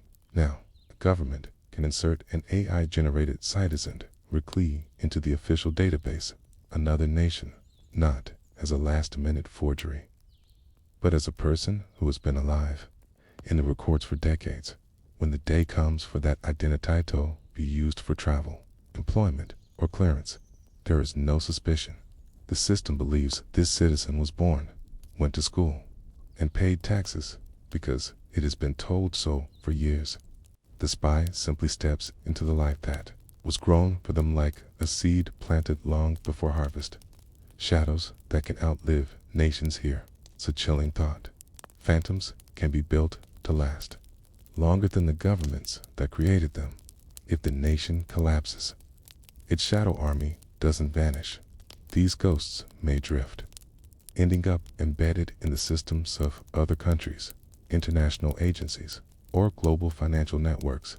They can be adopted by new handlers, repurposed for new agendas, passed around like a shared resource among allied states or criminal networks. The illusion of population, another quiet weapon, altering the perceived size of a population. A country with more citizens on paper can receive more international aid, more seats in representative bodies, or more weight in trade negotiations. It can claim higher GDP, by counting phantom incomes. It can inflate military size by padding recruitment roles with ghosts to outsiders. The nation appears stronger, richer, more populous than it truly is, till the illusion becomes a bargaining chip in global politics. The danger of symmetry, of course. Once one nation builds an army of shadows, others will follow. This leads to a strange kind of symmetry, a world where every country suspects a part of its population is unreal, but no one can afford to admit it. To acknowledge the presence of ghost world mean admitting the tour voter rolls, taxpayer base, and even your sense of sorry corrupted. Better to quietly fight shadow with shadow, each side inflating, replacing, and hiding. Phantoms among the living. The collapse point: what happens when the number of phantoms becomes too high? When hospitals are billing for patients who never came. Schools are receiving funds for students who never sat in a classroom. And governments are making policy based on a distorted picture of their own citizens. The collapse point is not dramatic. It is slow an erosion of efficiency, trust, and resource allocation until the system becomes more devoted to maintaining its fictions than serving its people. The question we may never answer somewhere in the world right now. There may already be nation-choice phantom armies, outnumbered their real soldiers. There may be cities where a third of the residents are shadows, existing only on paper. And there may be transactions, laws, and diplomatic deals happening right now, hinge on the will of citizens who never lived. Will we ever know for certain? Or will the truth be just another ghost in the machine? In the physical world, reality feels solid. You can touch a wall, hold a hand, see the curve of a familiar face. But in the world of systems, the bureaucracies, with the databases, the algorithms that decide what is true, reality is not made of stone or skin. It is made of numbers. Numbers do not breathe. Numbers do not feel. But numbers can be persuaded. The shift from flesh to figures once, to prove you existed. You simply had to be. Your neighbors saw you. The village knew your name. The local clerk wrote you down back house. You stood in front of their desk. Now, in the world of digitized records, existence is not anchored in the presence of a body but in the presence of data. A real person who slips through the cracks of official record scan become a ghost. A false identity, perfectly recorded and maintained, can live more convincingly in the eyes of the system than a living soul ever could. The bureaucrats' dilemma may imagine being the official tasked with verifying a citizen's identity. You do not meet them. You do not shake their hand. You check their name against a database. If the database says they exist, then they do. If the database says nothing, then there is no room for doubt. The database is the reality. And so, if the numbers say a person is real, no one questions it. If the numbers say they are not, no one believes them. The inversion of truth, this creates an inversion where the physical human must prove themselves to the machine, and the match never has to prove itself to the human. If your records are erased in error, you may cease to exist in the eyes of the law. If a phantom identity is planted with care, it may never be questioned. The system is built to trust its own statistics more than the evidence of human senses. Existence by probability. Once AI becomes the gatekeeper, existence is calculated. It is no longer binary, not simply real or not real. Instead, it becomes statistical, a probability score that your life matches the patterns of a normal life. The algorithm checks. Have you made purchases? Have you paid taxes? Have you traveled? Do you appear in social networks? If the patterns look convincing, you are likely real.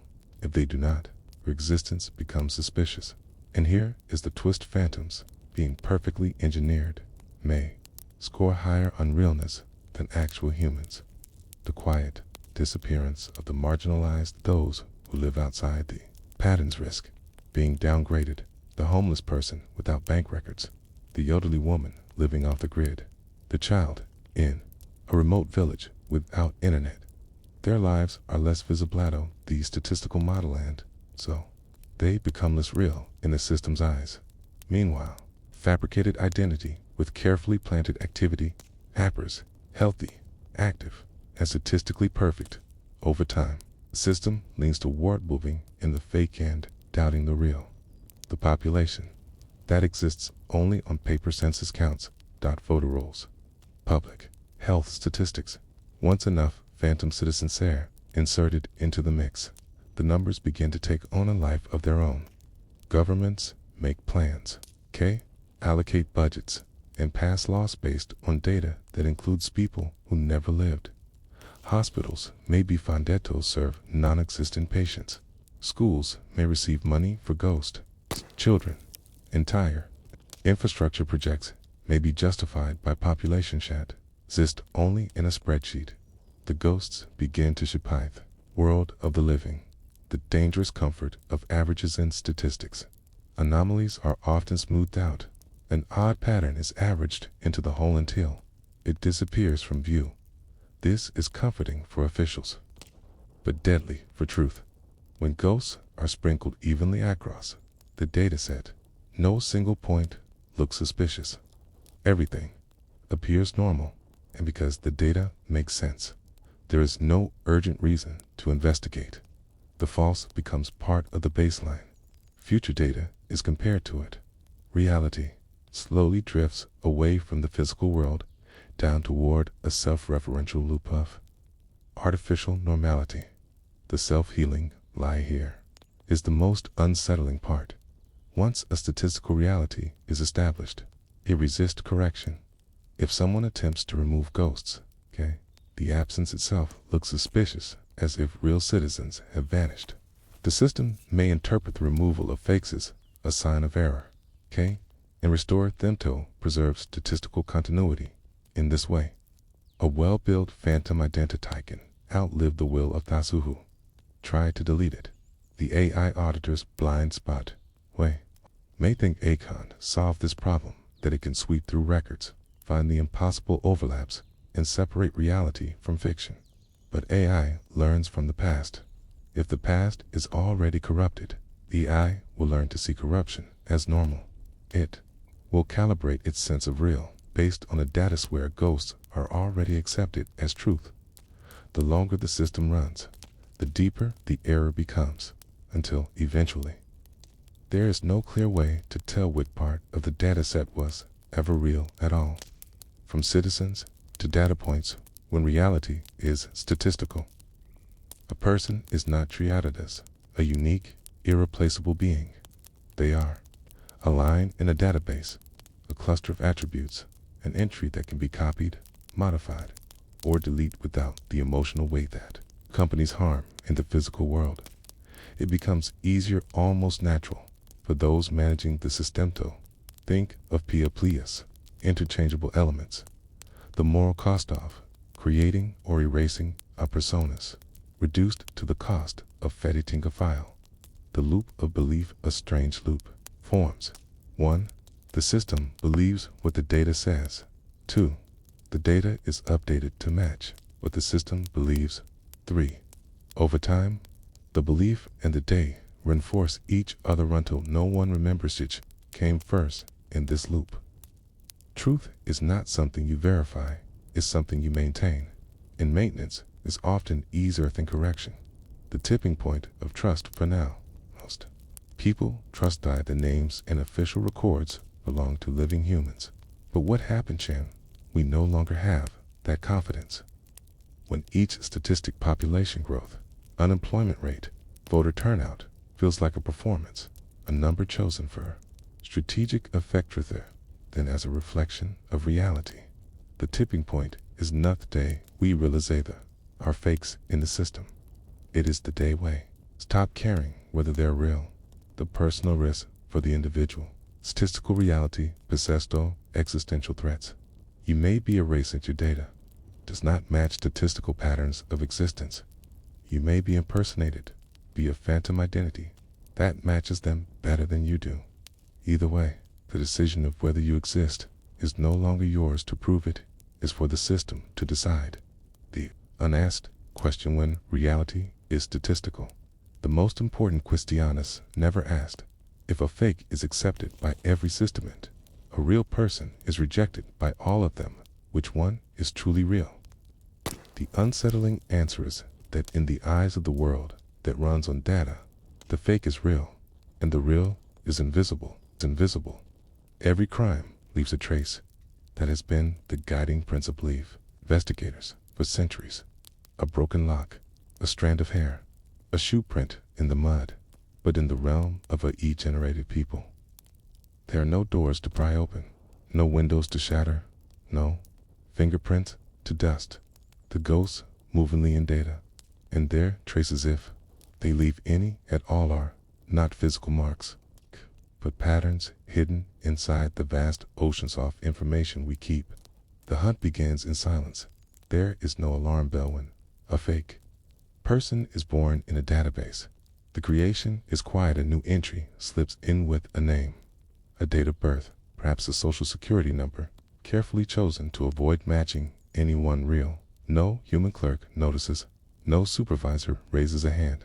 The system accepts the new citizen as naturally as it accepts new leaf falling into a river. The hunt for such a ghost can only begin if someone has reason to doubt, and doubt is a rare commodity in systems built to trust themselves. What investigators look for when doubt finally appears.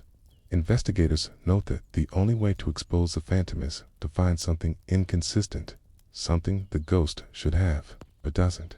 They looked for missing hospital records, for school transcripts that never existed, for travel history that appers do neat, two perfectly spaced across the years. They examined phone numbers, email addresses, social media accounts, saw the little strands of connection that formed the messy, tangled fabric of a real human life. But AI-generated ghosts are not messy. They are constructed with mathematical precision. And that is, paradoxically, a clue in itself. The problem of perfection real. Humans are flawed in their patterns. They miss payments. They change jobs suddenly. They use inconsistent spelling of their names. But a fabricated identity can be crafted to avoid all such irregularities. 2. An untrained eye. This perfection looks legitimate, admirable to a seasoned investigator. This looks unnatural because in the wild, no life unfolds without some irregular heartbeat, some stray, no time, the music of existence. Metadata, the invisible trail, every digital action leaves. Metadata, information about the information in email may contain the IP address, the device that sent it. A photograph might include DETHI, GPS, coordinates F, where it was taken. These are the invisible trails that human eyes never see but machines can follow. For ghost identities, metadata can be at their strongest disguise in their undoing. If AI systems forget to vary hidden timestamps, the same device or network is used to create multiplicitously unrelated people. Patterns emerge. A ghost might appear to live in New York on paper, but all its digital communications trace back to a server farm in another country. Cross-database search, one of the most effective leaders for finding digital fingerprints is comparison. A single database may show nothing odd, but when records are cross-referenced, passport files against photo rolls, tax returns against medical insurance claims, the cracks can begin to show. Perhaps it's a ghost's a tax record, but no medical history. Perhaps they have a passport but no airline bookings. Or perhaps they have a string of transactions spread evenly across time, as if placed there with the careful hand of an artisterer than the chaotic life of a human. AI against A. Ironically, the best hope for detecting a generated identities may be other AI systems. These detection algorithms are trained to spot statistical anomalies too subtle for human eyes, the same way a wine expert can taste the faintest hint of an unusual grape. They look for patterns that match known samples of fakes, identical photo backgrounds, recycled phrases in forms, unusual correlations in financial transactions. But the battle is an arms race. The same AI that creates ghosts learns from the detector's success and improves its disguises. The detectors, turn, must learn from each new ghosto, refine their hunt. The false positive trap there is a danger in chasing digital fingerprints too aggressively. If a detection system flags too, mini real, Pleas, suspicious, trust in the process erodes. A single false accusation can destroy a life, a bank account frozen, a passport revoked, a person questioned at a border for crimes committed an identity that never existed. This is why investicorso, carefully balancing the urgency of catching a phantom with the gravity of wrongly accusing the living. The long game of ghosts. Some ghosts are not built to act immediately. They are planted years in advance, given small, believable historias.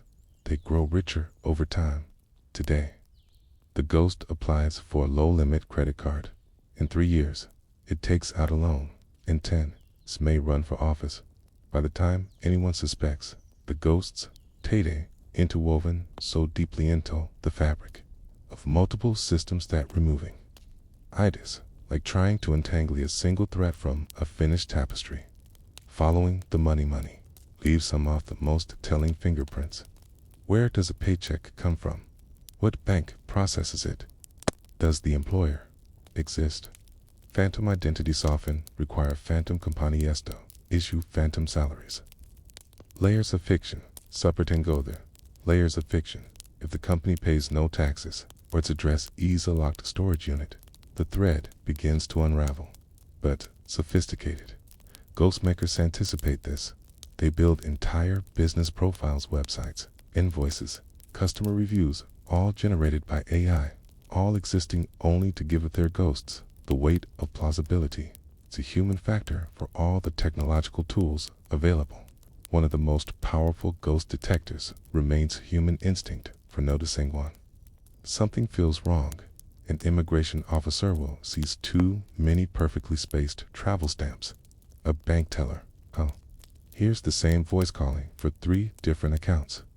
Humans. Notice texture, the roughness in the story, the pause before an answer. This instinct cannot yet be fully contento detection software. Why some ghosts are allowed to live, not every discovered ghost is erased immediately. Sometimes they are kept alive, monitored, quietly, used to watch the net work off those who created them. In the same way law enforcement may leave a known criminal under surveillance to catch the larger group. A ghost identity may be left in the system as bait. This is the paradox of the hunt. Sometimes, to catch the maker, you have to let the creation breathe. The frustration of partial proof often. Investigators finds this enough evidence it'll be certain a ghost is fake, but not enough to prove it to others. In court, tanas are not always accepted as proof. A judge may ask, where is the real person behind this name? And the answer, there never was one, feels less like evidence and more like philosophy. In this way, a ghost walks free, not because it is convincing, but because the rules for proving non-existence are stacked against the truth. The future of the chase as AI grows more advanced. The chase for digital fingerprints will shift from catching clumsy effects to spotting ghosts that are indistinguishable. The living dot. It may require regulable cooperation, shared databases of anomalies, joint investigations between countries, can't a new kind after forensics that treats identities.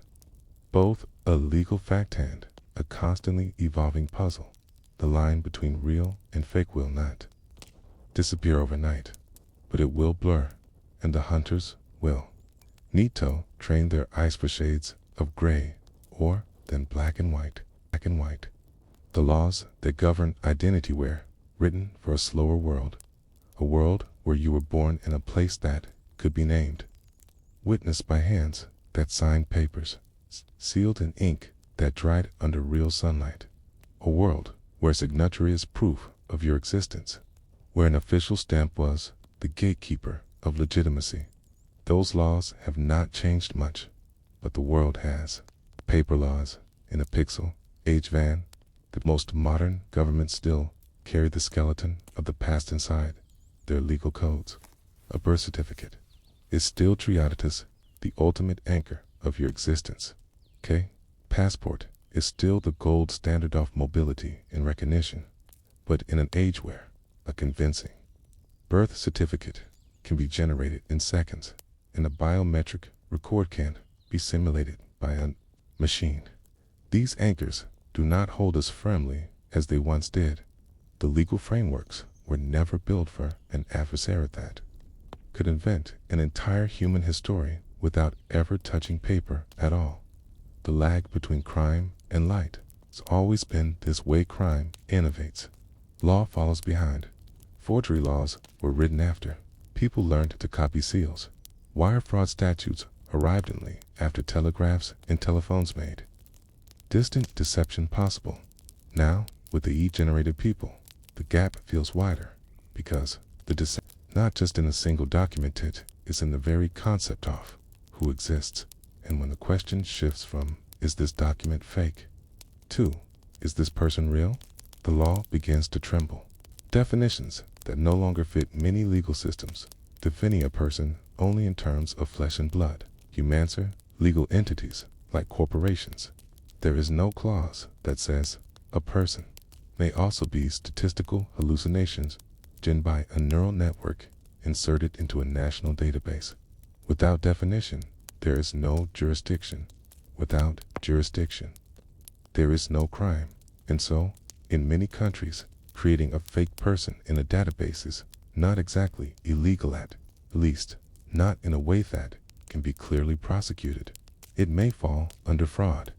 If there is financial gain, it may touch identity theft laws, for real persons' details are used. But if the ghost is entirely original, it's born purely of code, drifts in a legal twilight. The problem of intent laws are built to punish intent. If you forged a passport across a border illegally, there is a clear intent to deceive. But what if an AI developer created a data set failed, would fake Pleto train a model and one of those escaped into a real government database through a testing oversight? Was there a crime or just a mistake? Okay. If a fake person exists but is not used for harm, is it still illegal? The law struggles here because it has always treated identities something sacred and tangible. AI has made it fluid and conditional. Jurisdiction in a borderless crime, another challenge. Where exactly does the crime take place? An AI in one country generates a fake person that enters a database in another whose laws apply. Is it the country where the algorithm was trained, the country where the server is located, or the country where those records were altered? This question is more than academic, because without clear jurisdiction, there is no clear way to investigate or prosecute the crime. International law, already slow to adapt, finds itself staring at a problem that is invisible, movable, and multilingual. Old words for new crimes in legal texts. The crime of forging a document is usually described in tangible terms: ink, paper, seals, physical possession. Similarly, laws against impersonation require an act that can be witnessed a human standing in front of another, claiming to be someone they are not. But a fake person in a database does not need to stand anywhere. It does not need paper, witnesses, or even a human hand to guide it. Trying to prosecute a tender old losses, like trying to charge a cloud with trespassing, the words do not fit the shape of the crime. The quiet resistance to change, even when lawmakers recognize the problem. Change comes slowly, updating a nation's identity. Lawsmians, revisiting the foundations of everything from voting rights to property ownership. And there is resistance, not just from those who benefit from loopholes, but from those who feared that in updating the law, we might make it too easy to erase real people. What if new, stricter laws to remove fake identities are used to dilute records of political dissidents, refugees, or vulnerable minorities? The balance between security and abuse is delicate. And lawmakers know that every change has consequences. Case studies that shape the laws often evolve in it, from theory, but from specific cases that demand resolution. The first team of government discovered an entire block of voter registrations falling to AI-generated citizens. It became a test. The courts had to decide, is this fraud, election interference, or something entirely new? The ruling in that case will ripple outward, becoming precedent, the first bricks in a new wall of legal understanding. But until enough such cases emerge, the law remains underprepared, waiting for the next wave of ghosts. Corporate and government. Tension's subtle battle is already forming between governments and the corporations that build the AI tools. Governments want access to detection algorithms, logs, and model training to trace the origins of fake people. Corporations, guarding trade secrets and proprietary code, resist full disclosure. Some offer cooperation, but only selectively. Others deny responsibility. It's arguing that tools are neutral. By designing that responsibility leaves with the user in this tug-of-war, the ghosts continue to slip through the spaces in between.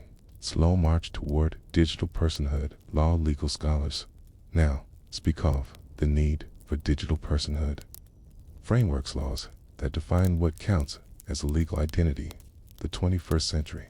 Such frameworks will recognize that identity can be purely digital, and that fabrication of it is not just forgery.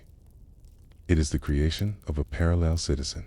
They propose mandatory logging of every identity creation event, secure cross-verification between independent agencies, and harsh penalties for inserting unverified identity into critical systems. But these proposals require political will, and political will offend comes only after ethic has been done. Okay? New kind of witness, one of the strangest legal challenges, the question of testimony in the old world. Okay? Witness could swear in court that they saw someone born, or that they knew them personally. But what if the only witness to a ghost's existence size another AI system? Can a machine's logs be treated as reliable evidence? What if the defense are just that, the detection I was biased or flawed? Courts may soon have to disavow an algorithmic can serve as a legal witness. And whether its word carries the weight of truth, the future, written in draft, the future of identity law, will likely be written the same way as the past, slowly, incrementally, through rulings, amendments, and the gradual shift of definitions. But unlike the past, the threat here moves quickly. While lawmakers debate, ghosts multiply. While committees hold hearings, new algorithms are born. The question is not whether the law will adapt. It is whether it will add up fast enough to matter. The personal side of the law for most people, laws about identity, feel abstract until they are touched by them. It might be the shock of finding that Sumianazed your social security. Roberto opened a line of credit. It might be the sinking feeling of being stopped at an airport bez your name attaches. That of a ghost will exists only in a database.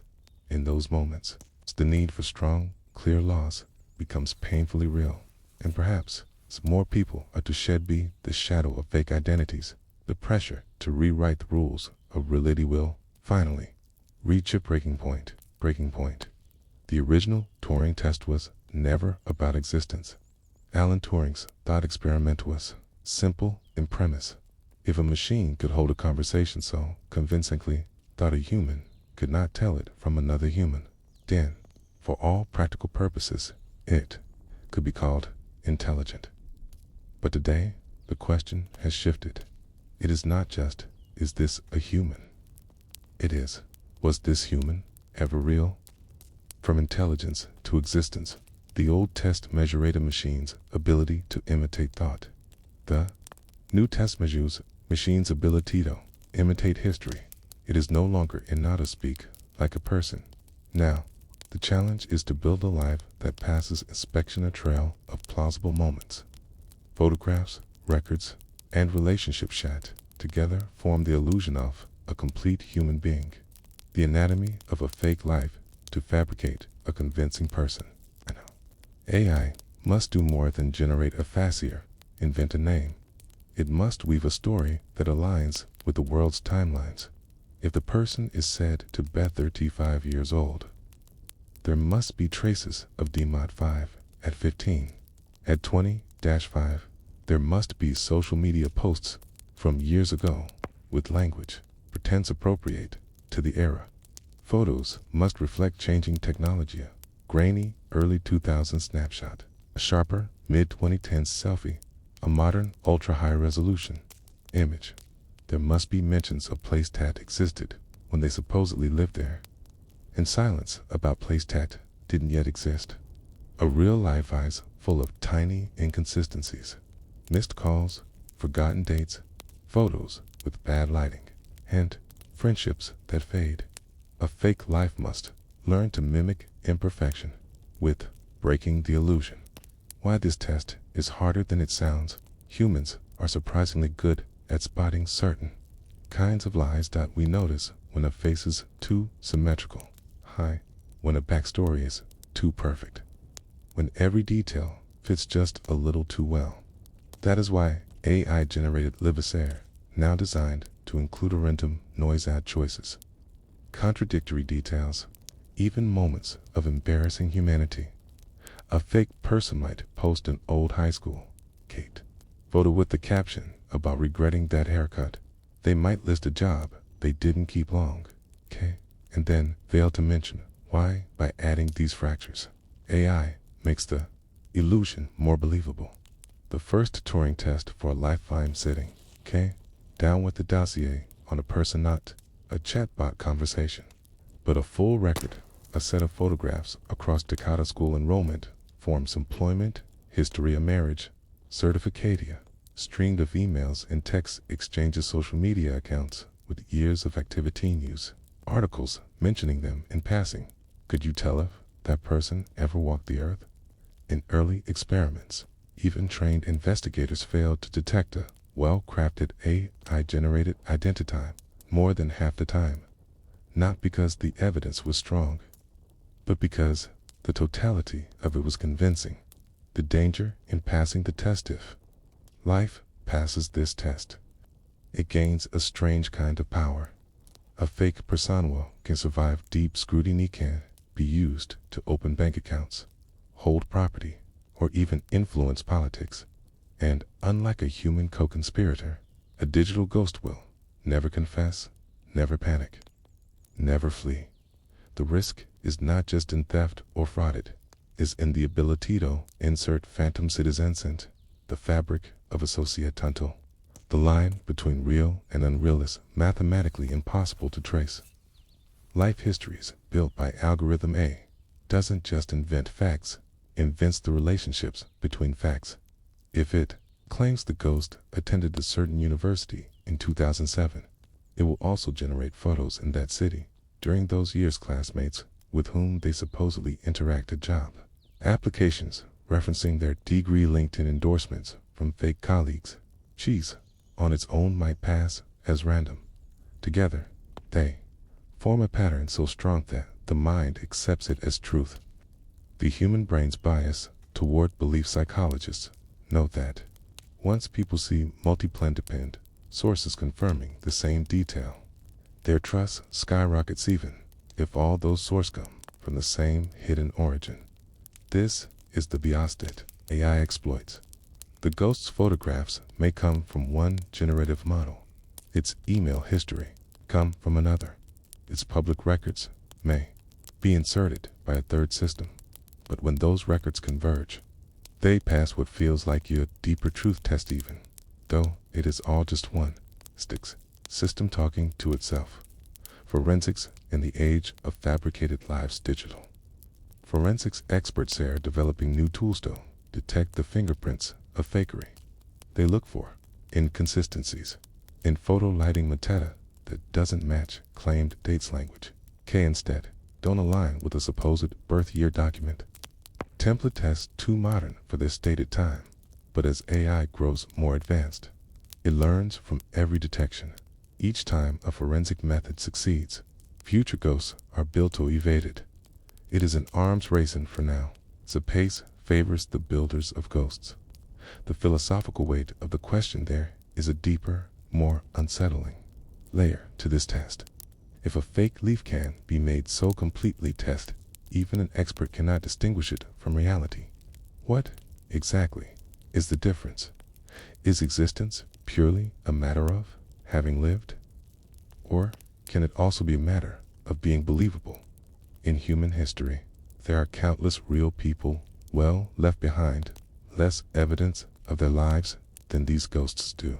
A shepherd in the mountains 2 centuries ago might have left no photographs, no documents, no written words, only a name on a baptism, recording a memory in someone else's story. By comparison, a 2025 AI-generated ghost might have a richer and more detailed trail than that shepherd ever did.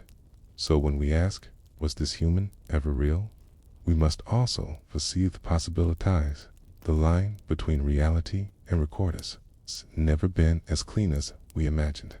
Testing reality at scale. Some nations are already testing AI detection systems across entire populations. Imagine a sweep through every citizen, record birth certificates, driver's licenses, passport applications to identify possible fakes. It sounds simple, but what happens, Shan? The system flags are real personas, potentially fake. What happens, Shan? Someone born decades ago, a remote, Aria's less verifiable historiathon, a digital ghost crafted last week. The test becomes not just about catching ghosts, but about proving that the living are alive. The double Turing test some experts now speak of.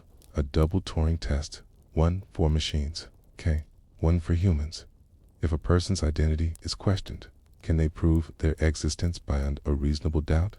Could you produce a continuous, verifiable trail from your birth to today, every gap accounted for, every record corroborated?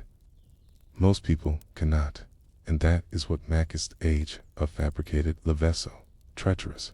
It levels the playing field between the real and the unreal, the emotional toll beyond the legal and technical battles, lease the personal cost for those falsely accused of being fabricated. The burden is crushing. It may mean losing access to bank accounts, being denied a passport, being excluded from government services, all because a machine cannot tell if you were a real human. And for those who build detection systems, the work can feel Sisyphean solved cast immediately. Replace it be something smarter, something harder to spot. What passing the test really means. If a fabricated leaf can pass every check from database, Queriesto personal interviews at does more than fool the system. It challenges our entire idea what it means to exist in such a world.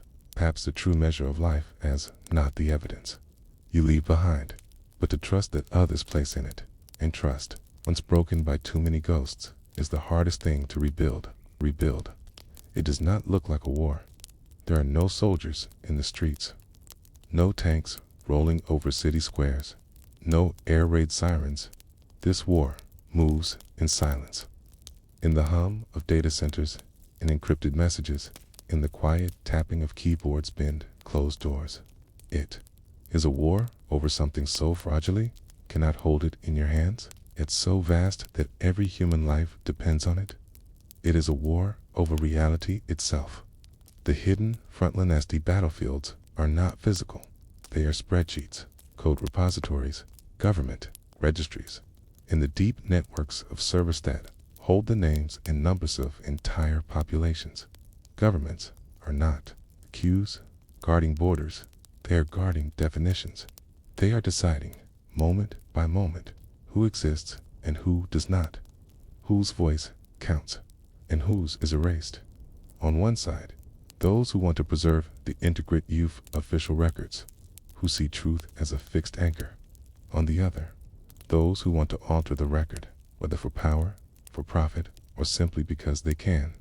The players you can't, seeing this quiet war. The actors are rarely visible. State intelligence agencies create phantom citizens abroad to infiltrate political movements. Corporate data brokers, SID synthetic, tentatisto, bypass privacy laws and collect more behavioral information than regulations allow.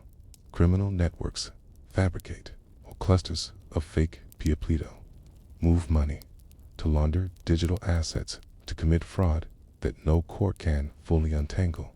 And in the shadows, developers, some independent, some state-funded train models to generate a more convincing ghosts. A war of infiltration, not conquest. The aim is not to destroy the opponent. It is to infect them, to place enough artificial identity acid. There are systems that every decision, every vote, every census bump suspect. In espionage terms, this is called data poisoning. Once you cannot be sure whether a record is real, you cannot be sure whether the reality built on it is real. Reality as a strategic resource for most of history. Power came from land, from armies, from gold. Now, power comes from controlling why people believe is real. If you can alter a country's understanding its own population, you can alter policy, shift elections, destabilize alliances. You do not have to convince the majority. It's only to seed enough doubts. No one can claim certainty. So corporate theater corporations fight their own version of this war. Large tech firms, those that manage billions of user accounts, are constantly scanning for automated account farms. Some are used for advertising fraud, clicking on ads that no human saw. Others are built to sway public opinion, a swarm of plausible users pushing a certain product, political position, or conspiracy theory. Each fake account is a soldier in a quiet army, and for every one taken down, another appears smarter, more human-like, able to pass captcha tests, able to write in slang and sarcasm, able to sleep for months before reappearing to avoid detection. The weaponization of trust at its core. This war is about trust. When you see a news story, you trust that the journalist is real, that the witnesses are real, that the quotes are from real people. When you read a government statistic, you trust that the people counted were actual citizens, not synthetic constructs. When that trust erodes, every institution begins to wobble, and in that uncertainty, power flows toward those who can manufacture the most believable version of events. How? Governments are fighting back. Some nations have begun building identity verification. AI machine learning models, Trinedo, detects subtle inconsistency in human records. These systems cross-check birth records, school enrollment data, medical histories, and social media activity. If they find gaps or contradictions, a file is flagged for review. But the problem is real. Human lives are messy. People move, lose documents, change names, take jobs off the books, live for years without leaving a digital trace. These gaps can look just like the gaps in a fake life. And so, the defensive systems sometimes wound the very people they are built to protect. The arms race in fabrication. The more governments improve detection, the more fabricators improve creation. If a detector looks for mismatched photo lighting, the next generation of fakes will simulate lens distortions from different camera models. If a detector searches for suspicious metadata, the next set of ghosts will embed forged metadata that perfectly matches historical camera models and GPS coordinates. If a detector studies linguistic patterns, the ghost's posts will be generated with decade-specific slang and evolving grammar trends. Every move is met with a countermove. The intelligence agency perspective inside intelligence services. Analysts describe this war as one of attribution, erosion. In traditional espionage, you can track an operation back to an agent, a network, a sponsor. But in a world where identities are synthetic, you can run the trace forever and never find a real human being. An intercepted message, written by an AIA financial transfer, initiated by a ghost companion, by a ghost person. A public protest account, run by a fabricated citizen in a fabricated city. The public is barely aware, for now. Most citizens do not know how widespread this has become. They still believe it that the name on an ID represents a living person somewhere. The truth that entire blocks of data may represent nothing at all would be destabilizing if widely understood. And so, much of this war is fought in secrecy, with only small glimpses slipping into the public record. A scandal or breaches too large to hide. It's a psychological battleground if reality itself becomes a matter of debate. People begin to retro tribes of shared belief. One group trusts certain set of data-based media outlets. Another trusts a different set. Soon, each group lives in a parallel reality, both convinced the other is misled, both using evidence that the other dismisses. The quiet war does not just alter data, it alters the terrain of belief, the stakes of losing if the defenders lose. It will not happen in a single moment. It will happen gradually as more and more of society's records are polluted with ghosts. One day, a border guard might check a passport and let a ghost through. One day, a court might sentence a ghost to prison, ever realizing there is no one to lock away. One day, an election might be swung by thousands of votes cast by citizens who never drew a breath. By then, no one will know where the real ends and the fabricated begins. The possibility of a counter-strikeism suggested. The only way to win this war is to make every identity cryptolically verifiable from birth. A digital ledger linked to biometric data, secure against forgery.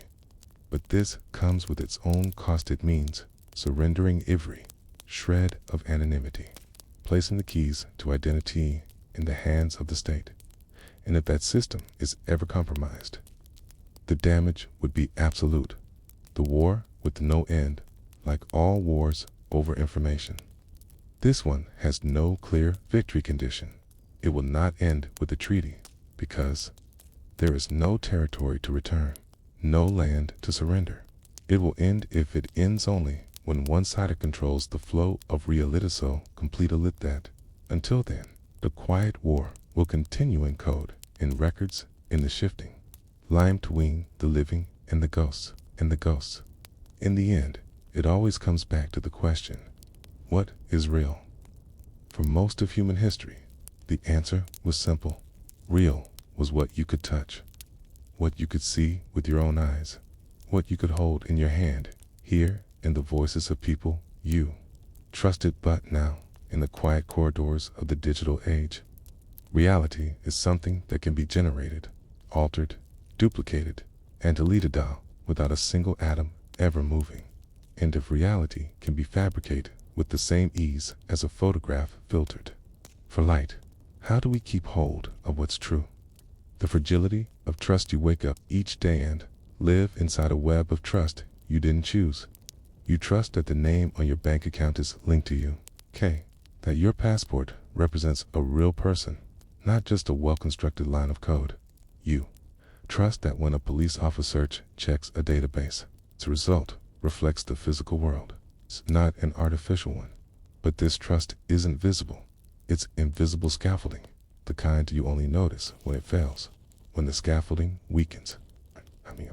You begin to look at everything differently. A stranger's email, a new neighbor, a headline. The question slips in, is this real? Anchoring reality in a world of ghosts. Some believe that the answer lies in technology building stronger systems, a tote, more verifications, more digital proofs. Others believe that the answer is in the human layer in relationships, in communities, in records kept, not just on servers, but in the memories of people who know each other's faces. Reality is strongest and it is confirmed from multiple angles. The digital record, the physical presence, the shared history. In the age of the digital ghost, it is no longer enough for one source to say you exist. Multiple independent witnesses must agree. The role of memory is one of the few things that synthetic identities cannot perfectly mimic. They can simulate a timeline, fill it with plausible details, schools, dresses, employment histories, but they cannot recreate the unpredictable texture of a real human life. They don't have offhand recollections of an old teacher, the childhood photo taken at a family barbecue, the scar on a knee from a fall in the summer of 1999 in the war over reality. Memories, especially shared memories, a powerful anchor. The more we digitize our memories, the more vulnerable they become. Stored online, they can be edited, copied, or erased, which is why, in a strange reversal, physical photographs and paper letters may one day become a most trusted form of proof. When proof becomes personal in the past, your proof of identity lived in a wallet or filing cabinet. Now, it may live in your DNA. Biometric verification, fingerprints, iris scans, facial recognition is being proposed as the ultimate safeguard against fabricated people. But this turns your own body into a password. It means that proof of who you are exists in data form, somewhere in that data. 2. Can be stolen or replicated. If a ghost can carry your DNA profile in a database, what does that mean for proof? It means proof itself becomes a moving target, not just a thing to be stored, but a thing to be constantly re-verified. New contexts. Small circles of the known in a noisy, shifting world. One of the most reliable ways to hold on to the realities, to shrink the circle of what you claim to know. Your closest relationships, family, longtime friends, colleagues you've met in person, these form the inner ring of certainty. Beyond that, the layers get hazier. A friend online may be real, or may be a convincingly simulated personality. A voice on the phone might be cloned from samples of someone else's speech. The inner ring become a sire, personal firewall against unreality. It's not that you distrust everyone outside it. It's that you accept.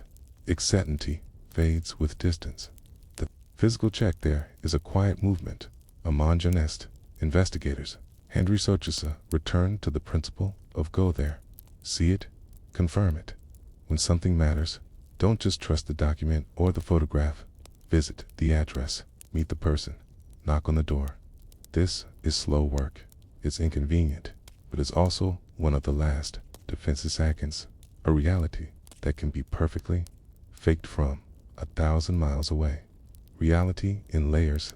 Think of reality not as a single solid object, but as layers stacked upon one another. At the base is the physical layer for people, buildings, and landscapes who can interact with directly. Above that is the witnessed layer, things you know best, someone you trust us, experienced them firsthand. Above that is the documented layer, records, photographs, news articles, and at the top is the abstract layer, statistics, databases, summaries of summaries. The higher you go, the easier it becomes for fiction to slip in unnoticed. The closer you stay to the base, the harder it is to be fooled. Teaching people to see this seems one of the most powerful forms of defenses, not stronger locks, but better awareness, learning to spot one. A photo has too perfect lighting, when a biography avoids specific dates, when a timeline feels padded or hollow. These are the skills that allow ordinary people resist synthetic realities, just as past generations learn to spot counterfeit currency. Future generations may learn to spot counterfeit people. The emotional pull of the fake one, of the quiet, dangerous, fabricated peoples, that they are often designated be more likable, more agreeable, more perfectly aligned with our preference than real people ever could be. A ghost can be the perfect political supporter, the perfect romantic partner, the perfect business ally. And when a fabricated person makes us feel good, we are less likely to question whether they are real in that way. Holding on to what's real also requires holding on to a willingness to be challenged, to be annoyed, to face disagreement. Imperfection, in a strange twist, becomes a marker of reality. The role of institutions for individuals to succeed in holding on to reality. Institutions must also take responsibility. Governments must update laws to define and criminalize it. Creation of fraudulent identities at scale. Tech companies must improve their ability to detect and label synthetic content. Educational systems must teach media literacy as a side note, but as a core skill. Without institutional cooperation, the effort falls to scattered individuals and scattered individuals scan it. Hold the line forever, accepting the blur without losing the core part. The most difficult truth is that perfect certainty is no longer possible. You cannot verify everything in your daily life. At some point, you must accept that some parts of your world may be built on trusting things you cannot directly confirm. The task is not to eliminate all doubt. It is to keep a strong enough core of the real thought, your decisions, saying, your relationships, rooted in something solid. A personal inventory of the real one, useful exercise. Practiced quietly, by so many fields vulnerable to misinformation, is the inventory of the real. Once or twice a year, to write down the people they have physically met, the places they have physically visited, the documents they have personally seen, the events they have directly witnessed. This is not a list to prove to others. It's a reminder to themselves, soft where their bedrock lies. Everything outside this list is part of the wider ocean, useful, informative, but subject to the tides of uncertainty. The quiet power of saying, I don't know, in an era when false confidence can spread faster than any verified truth.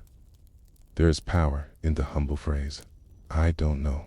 It is not an admission of weakness. It is a declaration that you will not pretend certain to where none exist, and it leaves space for verification, for real conversation, for truth to emerge slowly, an ending that isn't one reality. The digital age is not a fixed object.